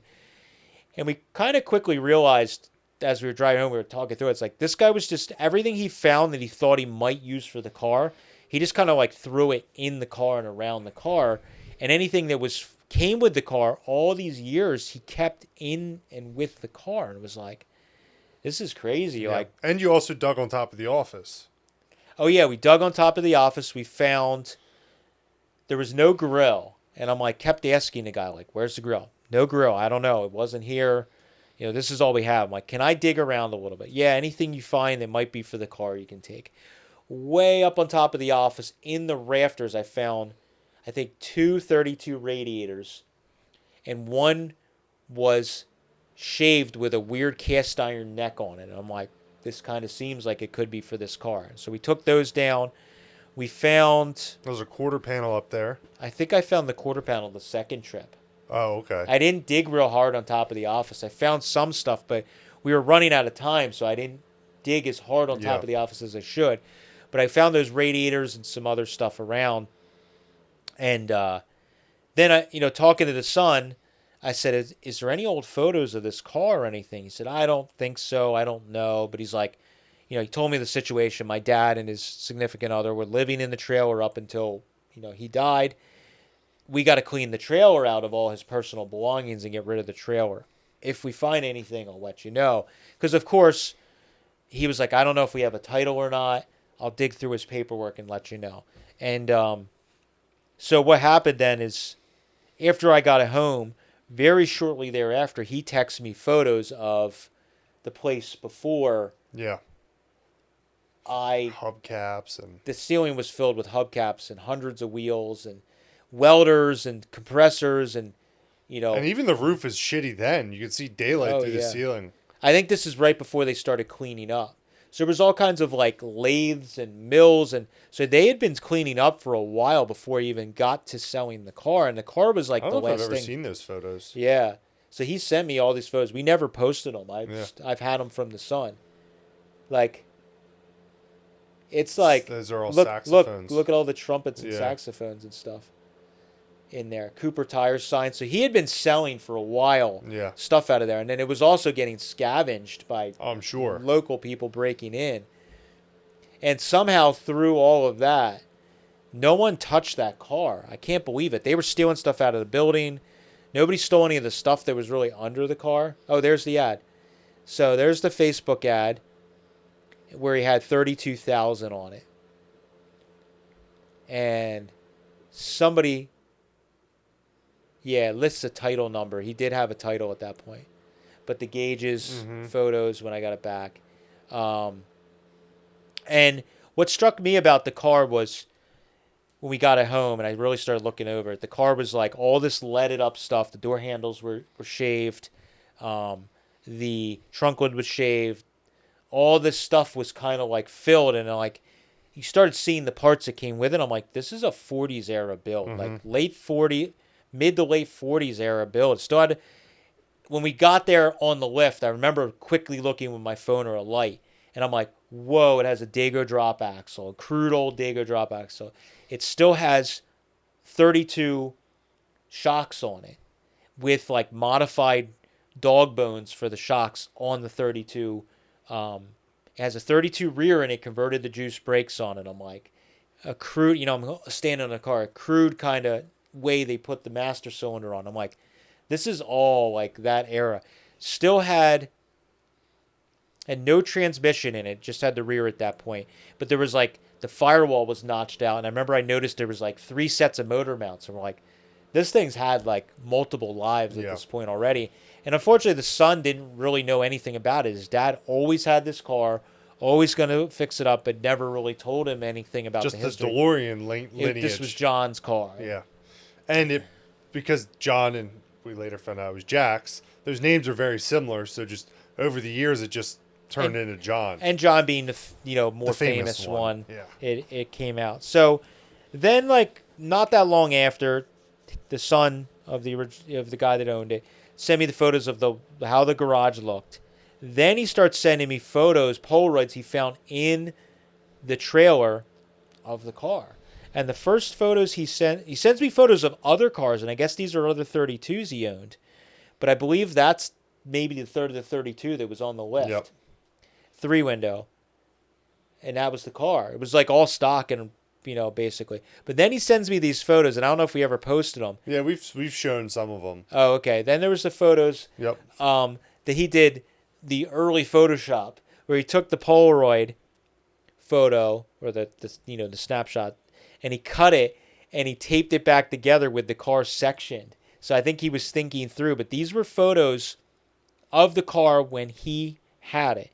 It's in some alley in Detroit. I don't know where. Not at this building, because we found out that the car wasn't there its whole life when his father owned it. His father was like a young man or a teenager when he bought it, and it was stored somewhere else. But he has these photos with it sectioned from the front. But what I saw is it has a 32. Old man doesn't know how to work his phone over here. Damn it, I hate that. I'm watching him like. I hate this. It has a 32 front bumper and license plate mount with a California license plate on it. And it's like, whoa. So I start zooming in on the photos, and it's a 53 tag on a California black plate.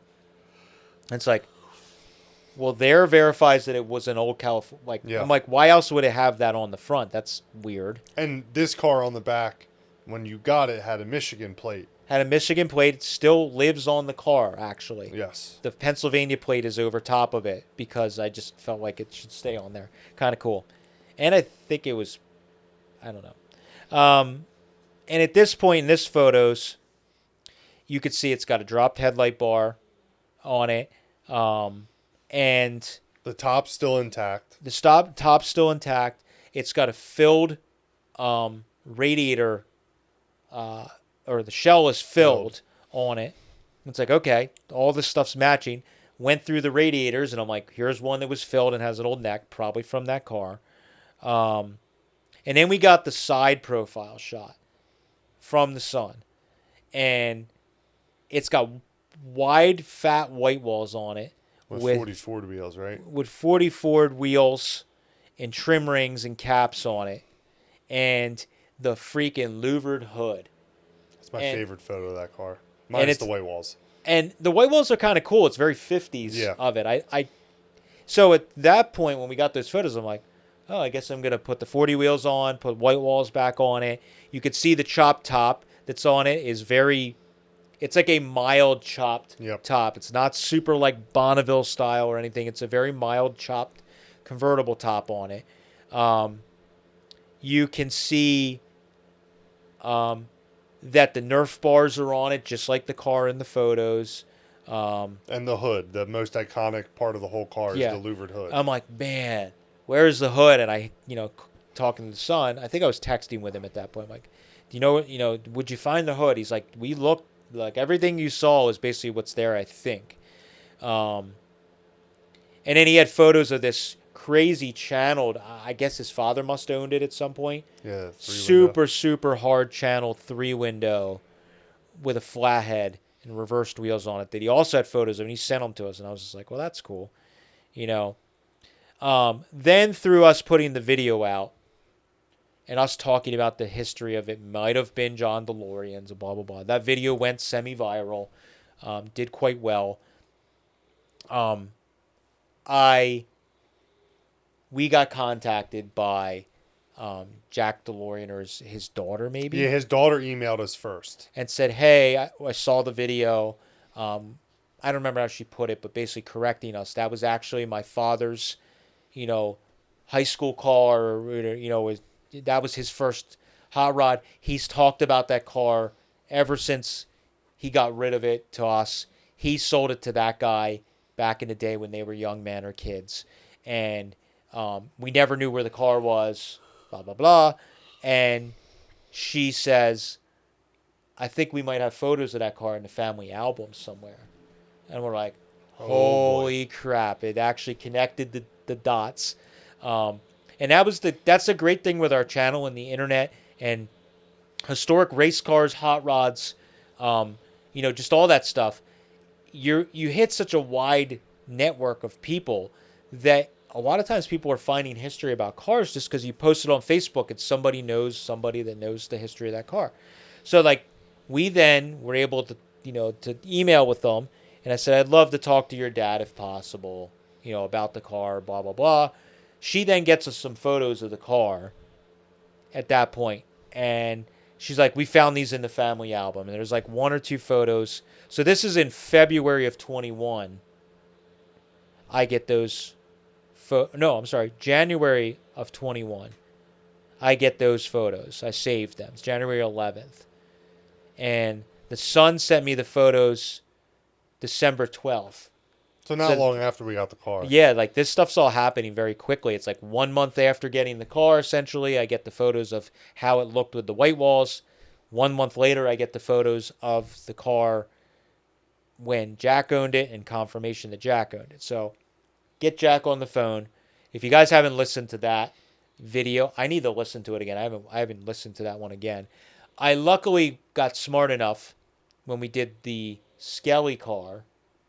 Which was right in the same time, too. Yeah. I got Barry Skelly on the phone before he passed away and got him to filmed myself on my phone in my office, in my house, the old office, and recorded the conversation. Smart enough to do that with Jack. Yep.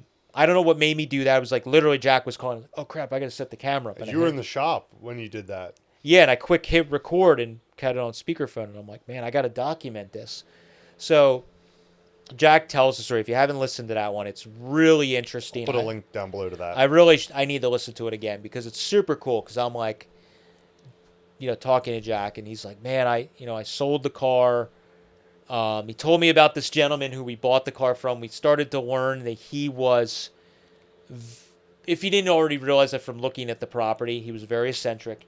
And even into his early days, apparently what we learned through Jack and some other people talking that knew him, he was in the Downriver Modifies. He was actually kicked out of the club in the early days because he was already a hoarder type person, and he would not sell any extra 32 parts to even his club members when they needed parts.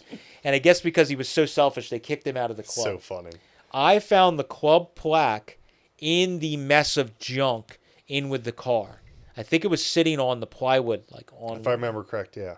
In the engine bay. Because I was asking about, I think I asked about the plaque because I think I asked Jack, were you in Downriver Modifiers? And I think he wasn't. No, I don't think he was. And he said that was the first club in Detroit, but he said that guy was in the club. And he's like, I think he got kicked out because he, whatever.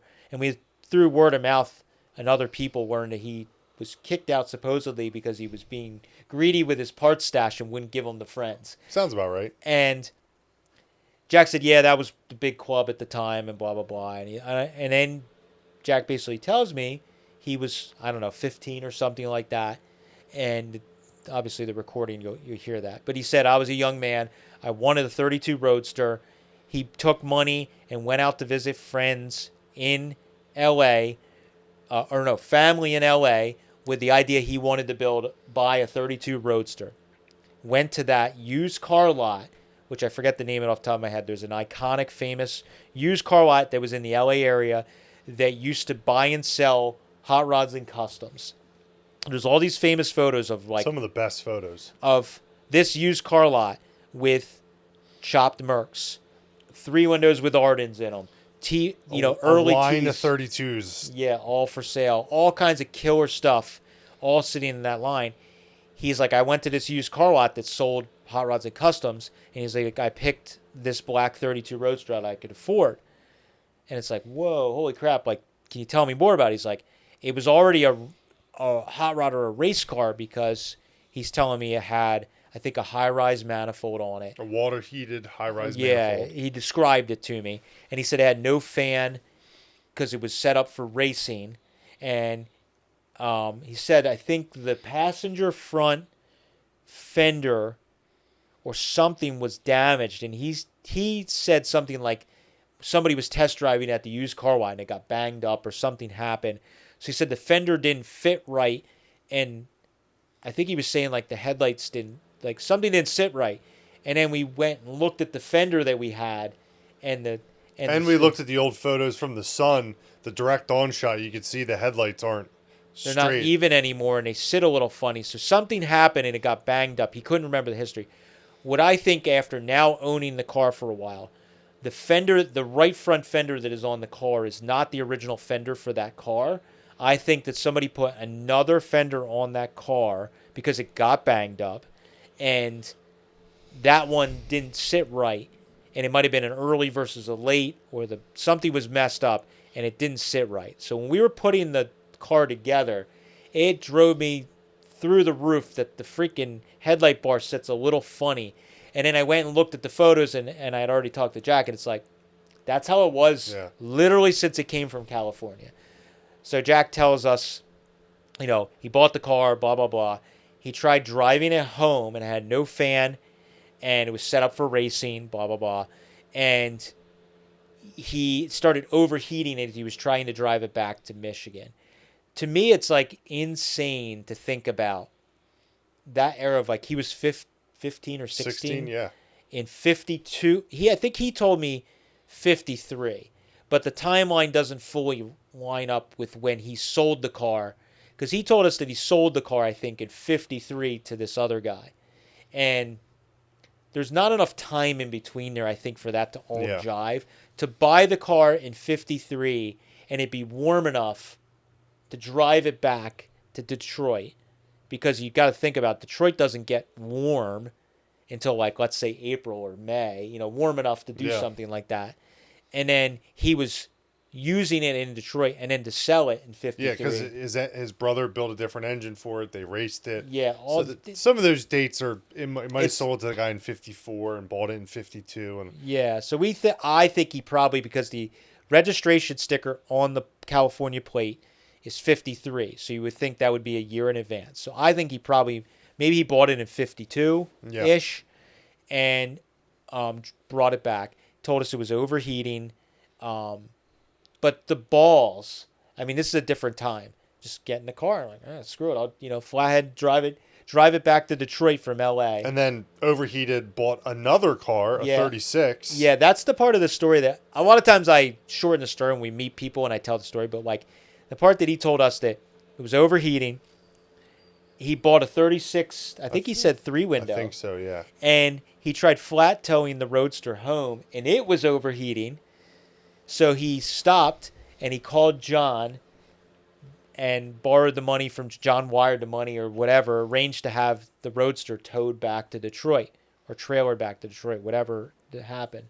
And it's just, like, crazy to think of, like, all the steps. So what's crazy about that car and still fascinates me is it was a used hot rod or dry lakes car by 52, 53. So you could see in the photos that Jack sent me, and we have from the guy, I apologize, I don't remember the gentleman's name that bought the car from, the original guy. It was already, like, in those photos, you could see it's a well-used car. Like, you could see in Jack's photos sitting in front of the DeLorean family home. Isn't the one door slightly a different color? Or it looks like it's primered? You can actually see some of the, like, I don't know if it's rust or there's a primer spot on the center of the door and the cowl somewhere in there.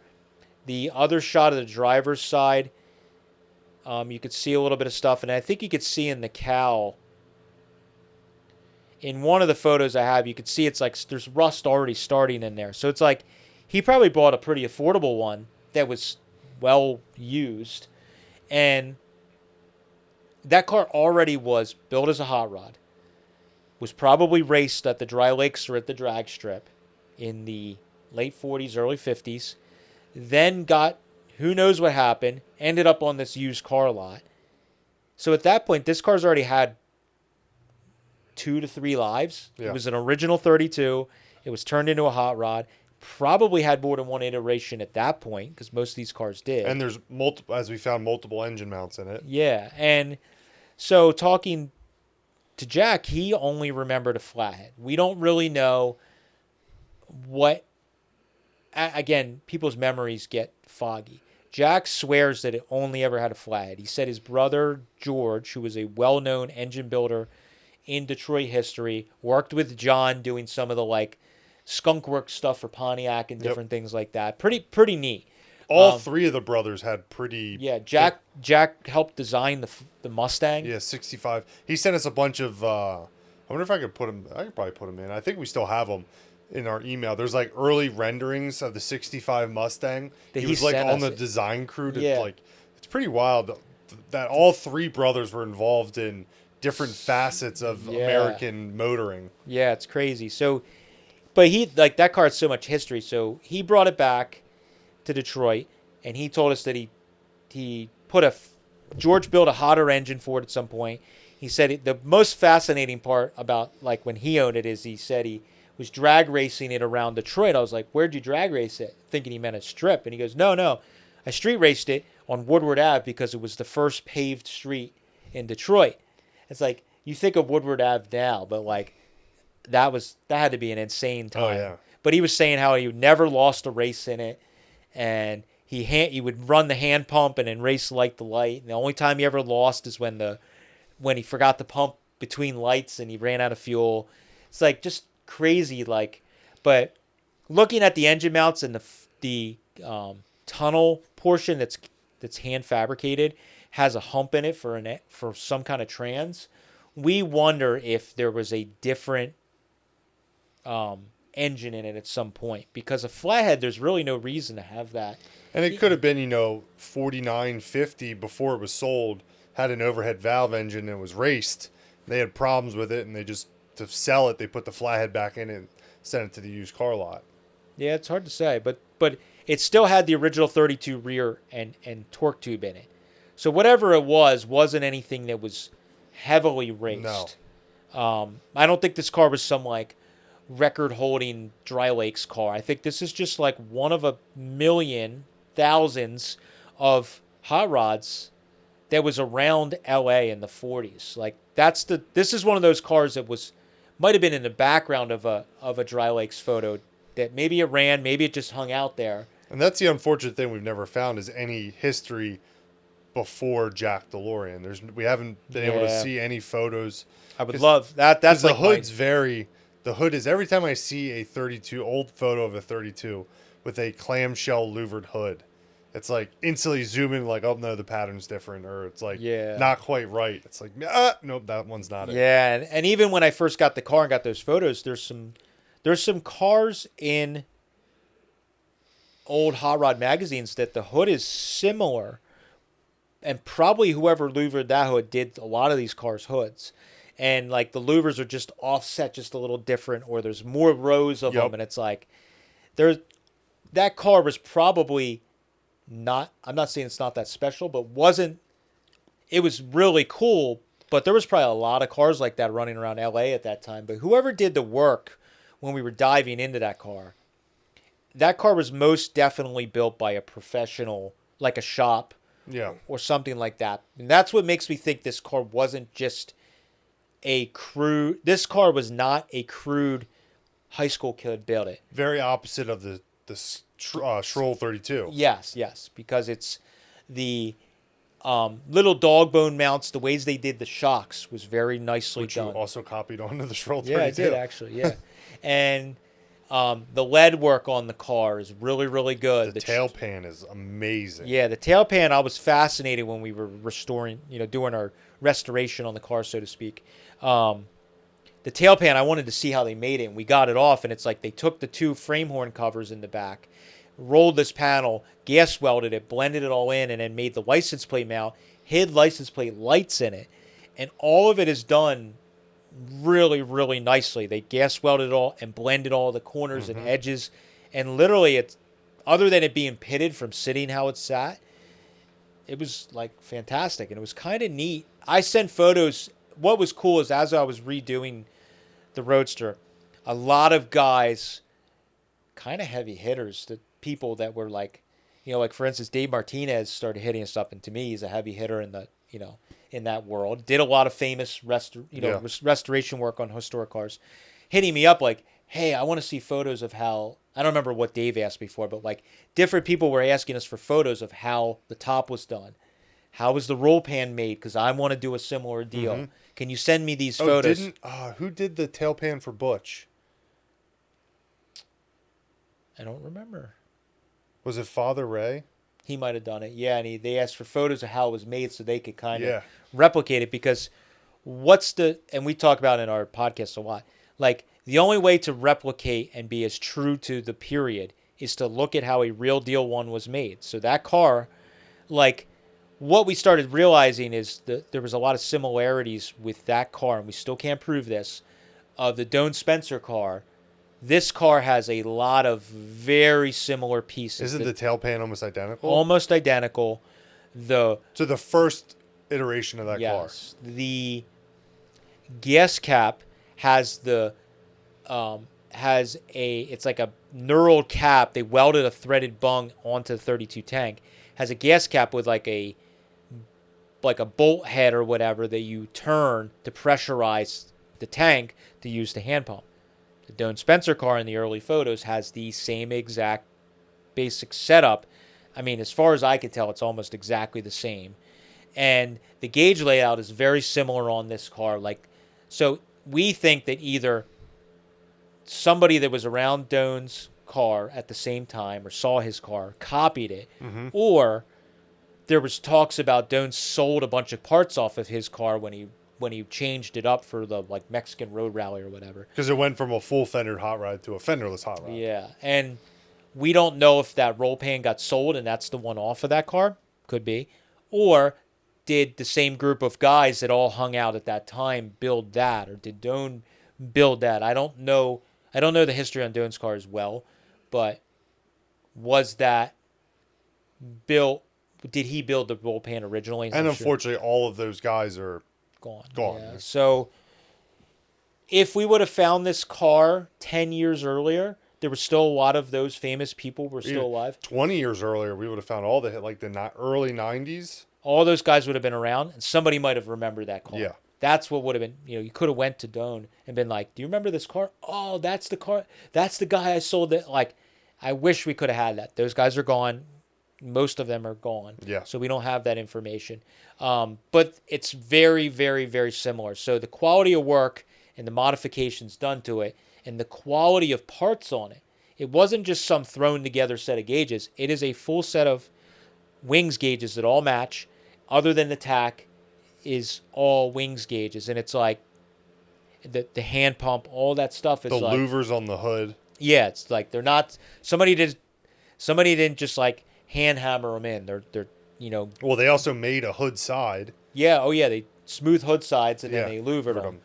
So like all of that stuff, it's like this was a high quality car. This is different than a lot of the ones we're getting into. So to this day, I still firmly believe that car has some sort of provenance or significant history. Now, I don't think it may not be like Vic Edelbrock's second 32 Roadster, but it may be another car that was a guy that was in the Road Runners or some car. At this point, a lot of the A-level, very important known hot rods, 99% of them we know what happened to them. They were either destroyed or they've been found. This is more of like a B or C level hot rod. It was in the background of all of the things happening in LA, and just the history is lost. Yeah, so we've had a handful of people that have hit us up that have offered like, hey, I think those louvers were done by this shop because that shape was done on a lot of cars. Yep. Again, escapes me, but all that stuff as I was going through the car, I'm like, man, this thing. The other interesting thing about that car that was really neat, every orifice of the car was packed with cotton. Which we almost burnt the car to the ground at one point. Did. We don't have footage of that, unfortunately. Yeah.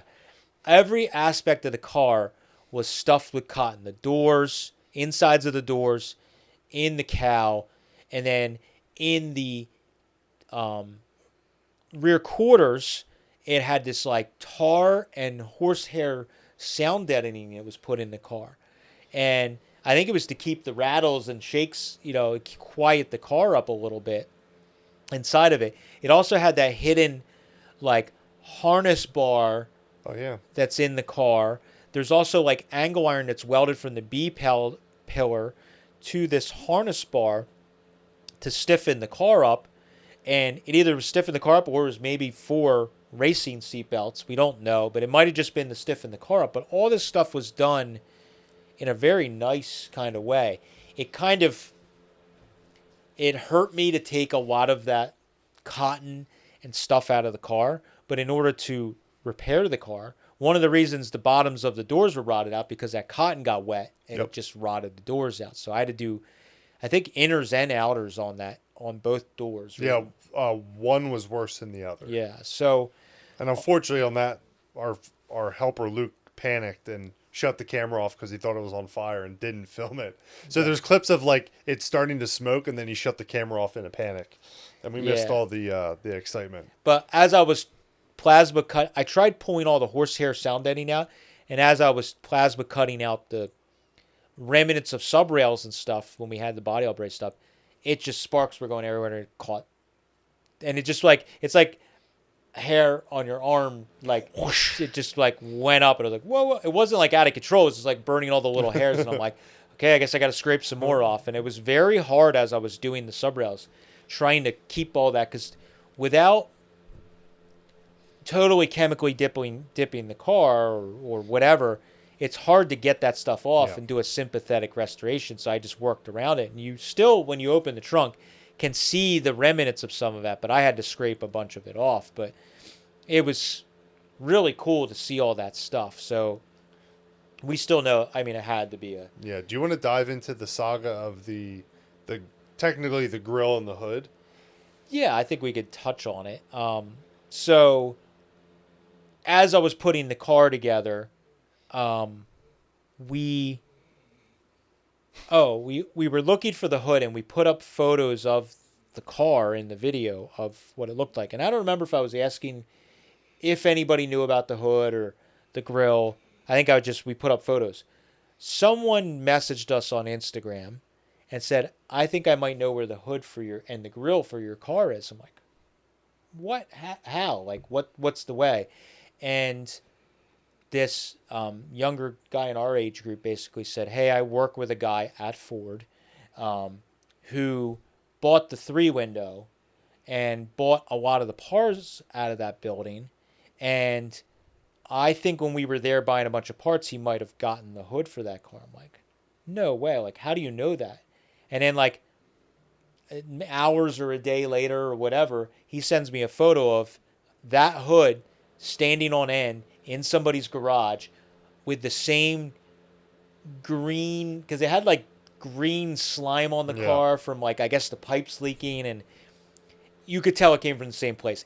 Pieces of insulation stuck to it, and I'm like, no shit, that's the same thing. And he basically said he's like a boss or a higher up or whatever. I went with him to help him get some of the stuff. He's like, he's a little hard to deal with, but I'm going to try and work on him, see if he can. I'm like, I need that hood. And he's like, I think he might have the grill too. And I'm like, I need the hood. That's the big thing. A grill, you could recreate the grill. The louvers of the hood are so unique and, whatever. So through a series of him back and forth, he got the guy to agree to talk to me. My favorite part of all of it was he started out with saying, how can you prove that's the hood for your car? Yeah, so I got on the phone with the guy, and he's, I believe, still around. He's a pretty well-known in the 32 world in the Midwest. He's well-known, and he's really into the stuff. Not trying to be shit talk. He was rude on the phone. I'm not going to bullshit you. He was fucking very, very rude to me on the phone. Very abrasive, very rude. And it's like, what are you going to do with the car? Whatever. I'm like, I'm going to fix the car up. He's like, kind of coming at me with questions, and I'm trying to be as polite as possible. How do you know that that's the hood for your car? How can you prove it? I said, because I fucking have photos from 1953 from Jack fucking DeLorean of that motherfucking car sitting in front of his house with that goddamn hood on it. Silence. Yeah. Well, that thing, he started talking crap about the cars. Like, that car's a piece of shit.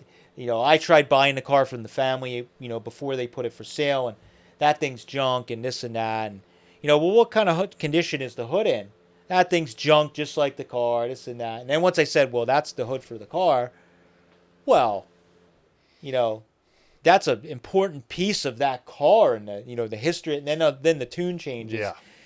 And I don't want to sell you this hood. I'm going to build a 32 Roadster that's going to be like that car, and I want to say that I had the original hood off the DeLorean Roadster, and now all of a sudden there's provenance to this fucking hood.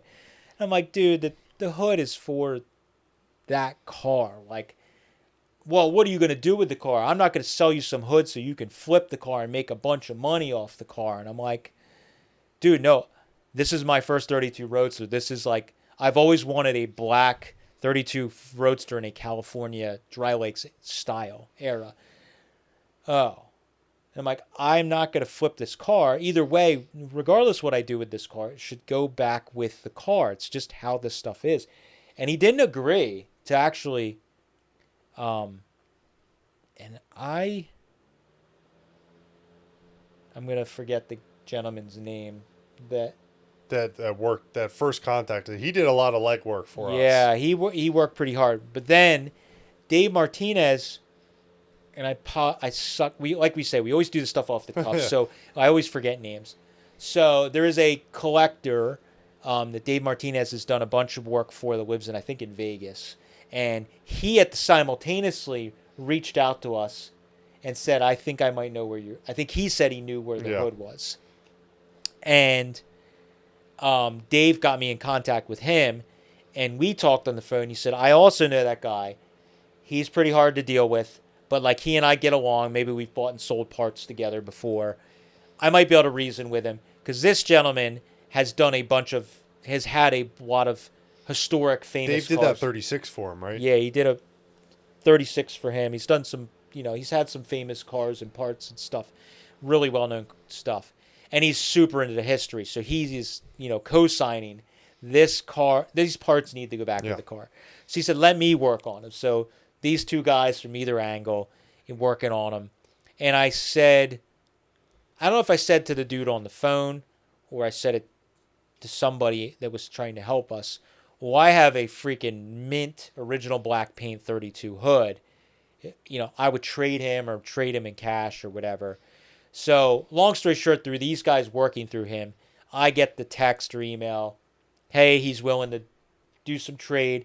He wants some money plus this mint 32 hood. And I'm like, thought it was a piece of shit. Yeah. But, hey, I'm I'm the one that's kind of like bent over here. Yeah. So that's one of those situations where some people have a hard time understanding this. When you're doing historic race cars, hot rods, old buildings, anything, when you find the actual real part from the thing, its value, you can't measure its value. So to have the real hood, yes, I could have recreated it. Could have had the louvers done, but I would have probably paid, not any amount of money, but I would have paid way more than that hood was worth to get the actual real deal hood. So I traded him the hood in that. The younger guy that worked for him, I was doing another class with, like, demonstration with the Gilmore. He came out to that. I never actually even met the guy who had it. Mm-hmm. And he still emails me occasionally about parts and stuff. He eased up once he realized I wasn't going to flip the car or whatever. But I think that was the problem. He thought I was going to buy it. Now I found the provenance of it. I was going to get the hood and flip the car and make a bunch of money and blah, blah, blah. So I got the hood. I met up at the Gilmore. The Gilmore. I was with Jason, actually, again. And I think that was the trip, possibly, that we got the lift. Yeah. It was the same trip because Josh was working for the Gilmore at that point, and he helped us go get the lift. Yep. And we had the open trailer with the lift parts on it. I got the hood on that trip. So that was pretty cool. Unfortunately, the guy he still had the grill, but it's just He wouldn't sell me the grill and the headlight bar. He has them and the headlights. What happened is when he bought the 3-window, he was allowed to buy other parts. No, it was afterwards. He came back after the guy passed away. The widow called him and said, hey, do you want to come and buy the Roadster? Because I think he had been bothering him to buy the Roadster for years and years, and the guy wouldn't sell the Roadster. Apparently, a lot of people were trying to buy the Roadster. I had friends locally. We had a 32 collector that we know that lives locally that is a crazy 32 guy. After he found out I got that car, he said, I've known about that car for 35, 40 years. I'm like, really? He said, the guy I used to vend next to in Hershey had the lead on the car, and he always told me that if he got a chance to buy it, he would sell it to me or let me come buy it. So it was crazy. Was Once, Burge. yeah, once the word came out, he told me that, and I'm like, and a bunch of people, it wasn't just him, were like, Yeah. I knew of this car, but nobody talked about it amongst themselves. Everyone wanted to selfishly buy it for themselves Yeah. and not tell anyone. So he went back, bought a bunch of parts, through some, again, I don't know the series of events, whether he did it in a nefarious manner or not. He ended up with the hood, the grill, the drop headlight bar, because there was lots of 32 stuff there. Whether it got mixed in, I don't know what happened. I know he had the grill. I know he had the headlight bar and headlights. He wouldn't sell them to me. I just left it at that because I was like, you know what? The hood's what's important. We were able to buy an old black lacquer filled grill from somebody from Ohio. Tyrod McSlush is his username. Yeah, I can't think of his name. But we bought that. I bought/traded that from him. And then you got the drop headlight bar from Jim from Jersey. Yeah, from my friend Jim, who passed away, who was going to do the top, actually. He had a headlight bar, and I actually had black headlights. So Yep. I was able to put together all those parts in the end of the day to make it look the same. Only myself and now you know that those aren't the original parts. I hope all of you come up to Matt and be like, it's not the real DeLorean Roadster. It's missing these 4 pieces. Just to be a dickhead. Whatever, jerks. But I was able to piece those things together. And I think through me fixing the car up, Jack's son maybe also sent me some photos. They found like 1 or 2 more photos of the car that same day where it's parked in front of the house in different angles.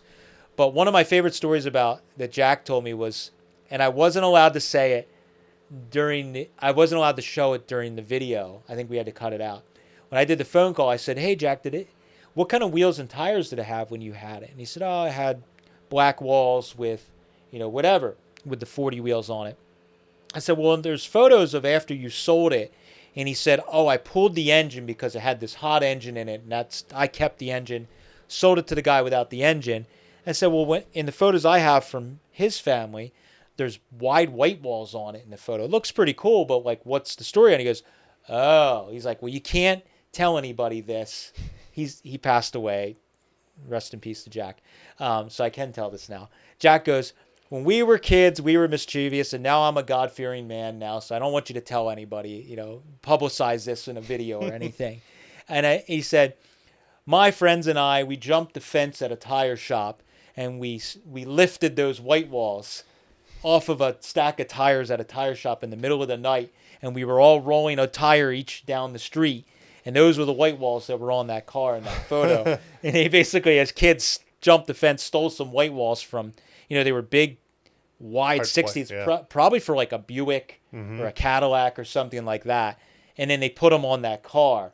But he was like, you can't tell anybody because, So I'm a God-fearing man. Well, the decision's already been made above if he made it to, where he was hoping to make it. So hopefully in the future, sorry, Moon's rolling around. He knocked the camera. Hopefully in the future we can take the DeLorean Roadster to Detroit and get some photos in front of the DeLorean house because it's still there. Yeah. You go on Google Earth. We found the family sent us the address. If you go on Google Earth, the house kind of looks very similar to how it looked in the black and white photos. It does look basically the same. Not unfortunately, but the garage where we pulled it out of, they sold it, and I just looked the other day actually for photos. Oh, really? It looks completely different. It's all cleaned up. It's nice. It's a business now. It's painted like all gray or something. It'd be cool to take it back there and be like, I don't know if you guys know this, but this used to sit right here on the lift and just get photos. Even though the building's different, just get photos at the building. Yeah, that would cruise it up and down Woodward Ave. That would be pretty cool. And we tried. So unfortunately, what happened is we tried We wanted to have it at the Gilmore while Jack was still alive for the Relics Riot. And the whole original plan was, well, actually, I lie. We were going to take it to him to meet Jack during COVID. Mm-hmm. Or it might have been 2021 when I was getting it mostly together. And we were going to just take it out there. And COVID was still kind of going on, or was still remnants of it. And Jack was scared. So he didn't want to come see the car. Maybe it was during COVID. I was going to have him come out and see the car or whatever, bring it to him. And he didn't want to be near anybody. Yeah. We tried getting in touch with George, who built the engine. Unfortunately, George passed away first. And I didn't do my due diligence. I should have. I was so busy with the channel and life and everything. George apparently didn't have a cell phone. And he used to wander around different machine shops in the area. And the folklore I heard is, hey, if you call this machine shop around lunchtime, he's always there like clockwork every day. And I never did it. Always meant to. And he passed away. Then Jack, we wanted to take it to the Relics Riot. Well, what ended up happening is our friend Jim, who was going to do the upholstery, took the Roadster. He unfortunately was having health problems, and he had the Roadster for a whole year. We didn't really tell the whole story. We ended up taking the car back from Jim because I got very frustrated. I didn't know.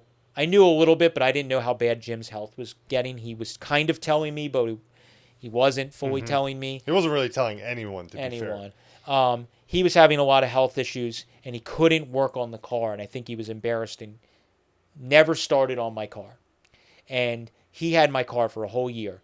We missed the Relics Riots because it was sitting in Jim's garage. We ended up taking the Roadster pickup instead. Yeah, we took the Roadster pickup, so I didn't have Jack and his family come out to see the Roadster. I think the next year Jack passed away. I was pretty bummed about that. I'm still bummed that we didn't get to show him the car. But he did say, and I think even once or twice his son emailed me and said, if you ever sell the car, Dad always talked about the car. He would love to buy it back. That's the same scenario that we talked about the Skelly car. If I ever sold the car, I have no plans. Don't fucking ask me. The car is not for sale. I've gotten a lot of people that bother me about this freaking car. Love the car. If for some reason something happened and I found my favorite 32 Roadster of all time, I don't know what that would be. Something with actual provenance would be the... I would just have that car. I would have DeLorean car and whatever that car would be at this You're point. the eccentric fuck that just have... I'm not selling that. I just have two 32 Roadsters now. Why not? So I probably... but anyways, if I would send an email and do that. I don't know if the family even cares anymore. After I found out that Jack passed away, just randomly, I think I sent an email to Jack and didn't get a response. And then I didn't think anything of it. And time went on. And then I think almost a year later or months later, I Googled his name and found that he passed away. So I sent an email to the son or maybe the daughter, and I never got a response. Just saying, I'm sorry, blah, blah, blah. I think I might have even said, I'd still love to show you the guys the car if you'd ever want to see it. And we find that a lot with families.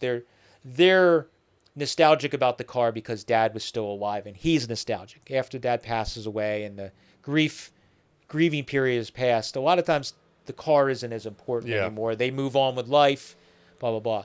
I would love to get the original photos of the car from them at some point if I could. So if any of them consumes our content or you know them, I'd love to have the original photos of this car. Maybe this summer we'll take it. Now that the interior's done, minus the top. We're hoping to get the top done this winter. Spring. This winter is the plan.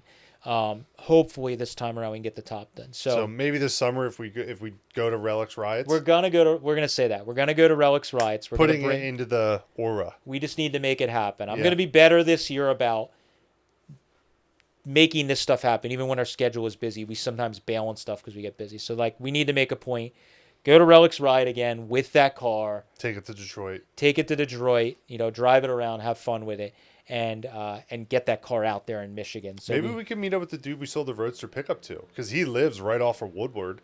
That's true. He just texted me yesterday. Oh, nice. He did some upgrades, some little things to the truck, and it's cool. Still enjoying it. So, but yeah, that would be cool to bring it back. But I was trying to bring it back with the top because we have the photos with the top up in front of the house. But that would be a cool full circle thing to do a video about taking that car to visit all of these different things. Yeah, driving on Woodward in front of the tire shop. Yeah. That would be a really neat video.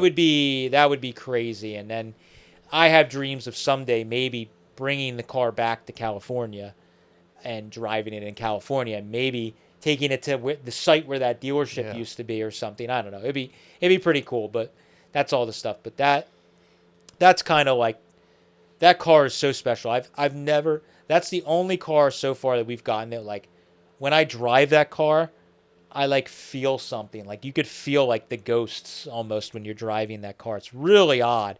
And that car just has so much history that it just feels really like, we have other cars that have history, but like that car, I don't know why. It just is like, maybe because it was lost for so long, it just feels.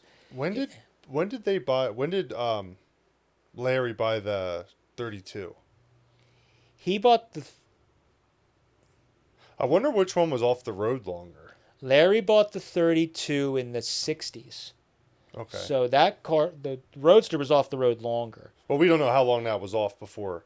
No, it was not that long, I don't think, because I talked to the guy that owned it, 2 owners before Larry, and he was telling me that guy had it around this time, and then I talked to the guy that bought it, that Larry bought it from, and he said it was a driving car when he sold it, because he sold it because his girlfriend or wife hated riding in it because it was channeled so hard. That's right. So it was in the 60s that it was. So that's the car that we have on the road that's been off the road for the longest time. So that car, every time I drive that car, it feels so cool. I got that car. Fully understood the allure of a 32 Roadster. And when I first got into this stuff and I had a Model A coupe and was building the T, I was kind of like, I see a lot of guys do this online. They're like, I don't get the price tag to a 32 Roadster. I don't get the allure. A Model A Roadster is so similar. It's basically the same car when you put a 32 grill on. It's not. I don't know what it is, but when you have a 32 Roadster and you drive a 32 Roadster and the history behind that particular vehicle as a whole, there's nothing, you can't recreate it. And I fully got it once I put that car on the road, restored it, and drive that car. Every time I drive that car, you roll in somewhere and it's the real fucking deal. Like that, I remember when I was about to redo that car, my friend Brett that worked for Three Dog, he came by and visited the car and me and saw it. And he came from the world that Three Dog's in, where you take historic cars, you restore them back to what they were or better. And I get that part of it. Mm-hmm. He kind of got in my ear, and I was like, man, I think I might restore this car and paint it the black like it was, and it'll be real bitchin' and blah, blah, blah. Then my really good friend Nick came by, who's the opposite, and he's really into perfectly shitty type cars. And he kind of got in my ear, and the thing he said, I'll never forget it. Nick was like, you can finish that car nicely and bring it to a show, and you're going to park next to some fucking asshole with a Brookville car. And that, just because you own a Brookville car doesn't mean you're an asshole. He's just saying asshole. That's how we talk. It's very East Coast. We're East Coast. It's like everybody's assholes other than yourself. Fucking asshole are thrown around in very just normal language. He's like, you're going to park next to some fucking asshole that's going to have a fiberglass or Brookville car that's done in a retro or nostalgic way, and he's going to have 44 wheels, a chop top very similar to yours, blah, blah, blah. And nobody's going to be able to tell the difference that your car from standing back is the real deal. He's like, you have the real shit there. That's it. It's a Survivor 32 Roadster, California car. Like, as it sits, there's no question. Yeah. And I'm so glad that I listened to him and did that and did a sympathetic restoration where I blended the lacquer and resprayed the door and did all that stuff. Now, after driving the car a couple years, when we roll in places, like even this year, we rolled into Macungie Cruisin', and a couple older guys we know that had never seen the car for whatever weird reason before. I guess because I have a lot of cars. He's like, they're like, where did this thing come from? Like, where'd you find it? How is it? Like, most people instantly know it's an old hot rod, and it looks like I just pulled it out in its current state and just started driving it. And like, that car draws a crowd whenever we go anywhere because it's the real deal. And especially in our area where where we are, you don't see California style dry lakes era cars that are the real deal showing up. I feel like in California, there's a lot more of them out there in the world. I also feel like, and we say this a lot about the stuff that we do, I actually use my car like a car. So I feel like a lot of people that have true historic California hot rods only take them, I'm not saying everybody, but a lot of them are only out and about at the big events. They're out at, LA Roadster Show. They're at the Grand National, parked inside or outside. They're at the Moon Eyes Christmas party, where it's the places to be seen and the important things is where they have them. I take them to shows, but I also just drive the car to the local cruise and I go to the fucking bank, the gas station, and it flips people's wig when they see an old guy walks up and is like, where did you get this? Like, it looks like a car from outer space. Like, I probably get more people that stare at that car and lose their mind over it than one of those weird fucking truckster things that the Cybertruck. Like, at this point, my Roadster people would look at that more because it's just so different. But like, I think I love the fact that I actually have a true historic car and I drive it and I use it and what it's meant to be. No different than what Jack did, what the guy in California probably did with it. Mm-hmm. I drag raced it at the Allentown drags. Like, I just used the car. Did you drag race it in Maine? No, I didn't. Oh, the engine was smoking real bad. The engine was smoking real bad after Allentown, and it was hurt. And also Kate was with me. It's like, man, I don't want to break this thing. It's going to ruin the experience for her. So we just did the swap meet. I cruised it around. I kept it easy, and the engine was not That's happy. wild. That car's driven in California and Maine. California, Pennsylvania, Maine, Michigan. Like, that car has been coast to coast and all around. It's pretty wild. Hopefully you see more states this year as well. Yeah, so that car is really, really special and cool. And I did my only really artistic license I did on it is put a Columbia in it, and I put the mechanical shifter on it. Again, if you put that car in the air, I don't know if anybody would know any difference because I replicated the Fred Steele Roadster, how he did his linkage, which is in a similar era of when it was done. So any modifications, like, that's really it. And we lowered it a little bit more, but it's the same drop axle. It's same early style intake. Yep. With the engine's probably more exotic than it ever was, but like, same radiator, all that stuff. So it's pretty cool. It's really, really neat. And I had the privilege of driving it for a very short time. It was neat. I need to bring sneakers the next. I tried to drive it in boots, and it did not work whatsoever. No. My feet is too big. Yeah, so that car is really, really special and really cool. And I'm actually surprised we haven't done a podcast on it. But that car, I think the videos of doing that car and the Schroll car, I think, or I hope, have inspired some people that find real deal old hot rods that might be too far gone. It maybe makes them want to save them and retain the shittiness, because that's there's a sympathetic way to do it that I think you can pull off and makes the cars true to their age and definitely whatever, but is safe, not rotted, and not a rat rod. It's just a survivor car, and that's what that car, the Schroll car. And who knows, maybe that 3-window I just got might be the same kind of thing. The 32 drag car we're doing, same thing. Like, try and save it and do it in a way. Like, the 32 drag car, there's probably not enough white paint left on it, and they spray painted enough of it that I might respray the car, but I'm not going to go overboard. The same thing with my car. We just did enough to make it decent. We could have stripped it all down to bare metal and fixed every little imperfection, but just embrace the shittiness. Your car, even if we spray it, it's like you're not going to do some 27 layers of clear. It might get a single stage or a lacquer job that'll still look like it's an real deal old hot rod. So I don't know. But the DeLorean car, I think, was important. I'm so glad that I did it the way I did it and embraced all the flaws and shittiness. The headlight bothers the shit out of me, but it's totally fine. Can't notice it from the driver's seat. That's right. And it's I've had a lot of memories in that car, and hope to Me have too. It them. was my first 32 I ever drove. There you go. It's the only 32 I've ever driven too. Yeah, because the other one's way too. Oh, you could the sedan you'll be able to drive. Yeah, the sedan I'll be able to drive. The stroll car you cannot. I know. could not drive the ruined Roadster because it was still a stock seat. Oh yeah. So I was like, I sat in and the steering wheel was in my lap and I couldn't physically like move my Well, legs. if you ever get to New York, Brian has it set up now for tall guys. So. I'll look small at it because he's actually taller than I am. So I'd sit in and be like real low. Yeah, that's funny. But yeah, so that's kind of the story behind that car. It's really awesome.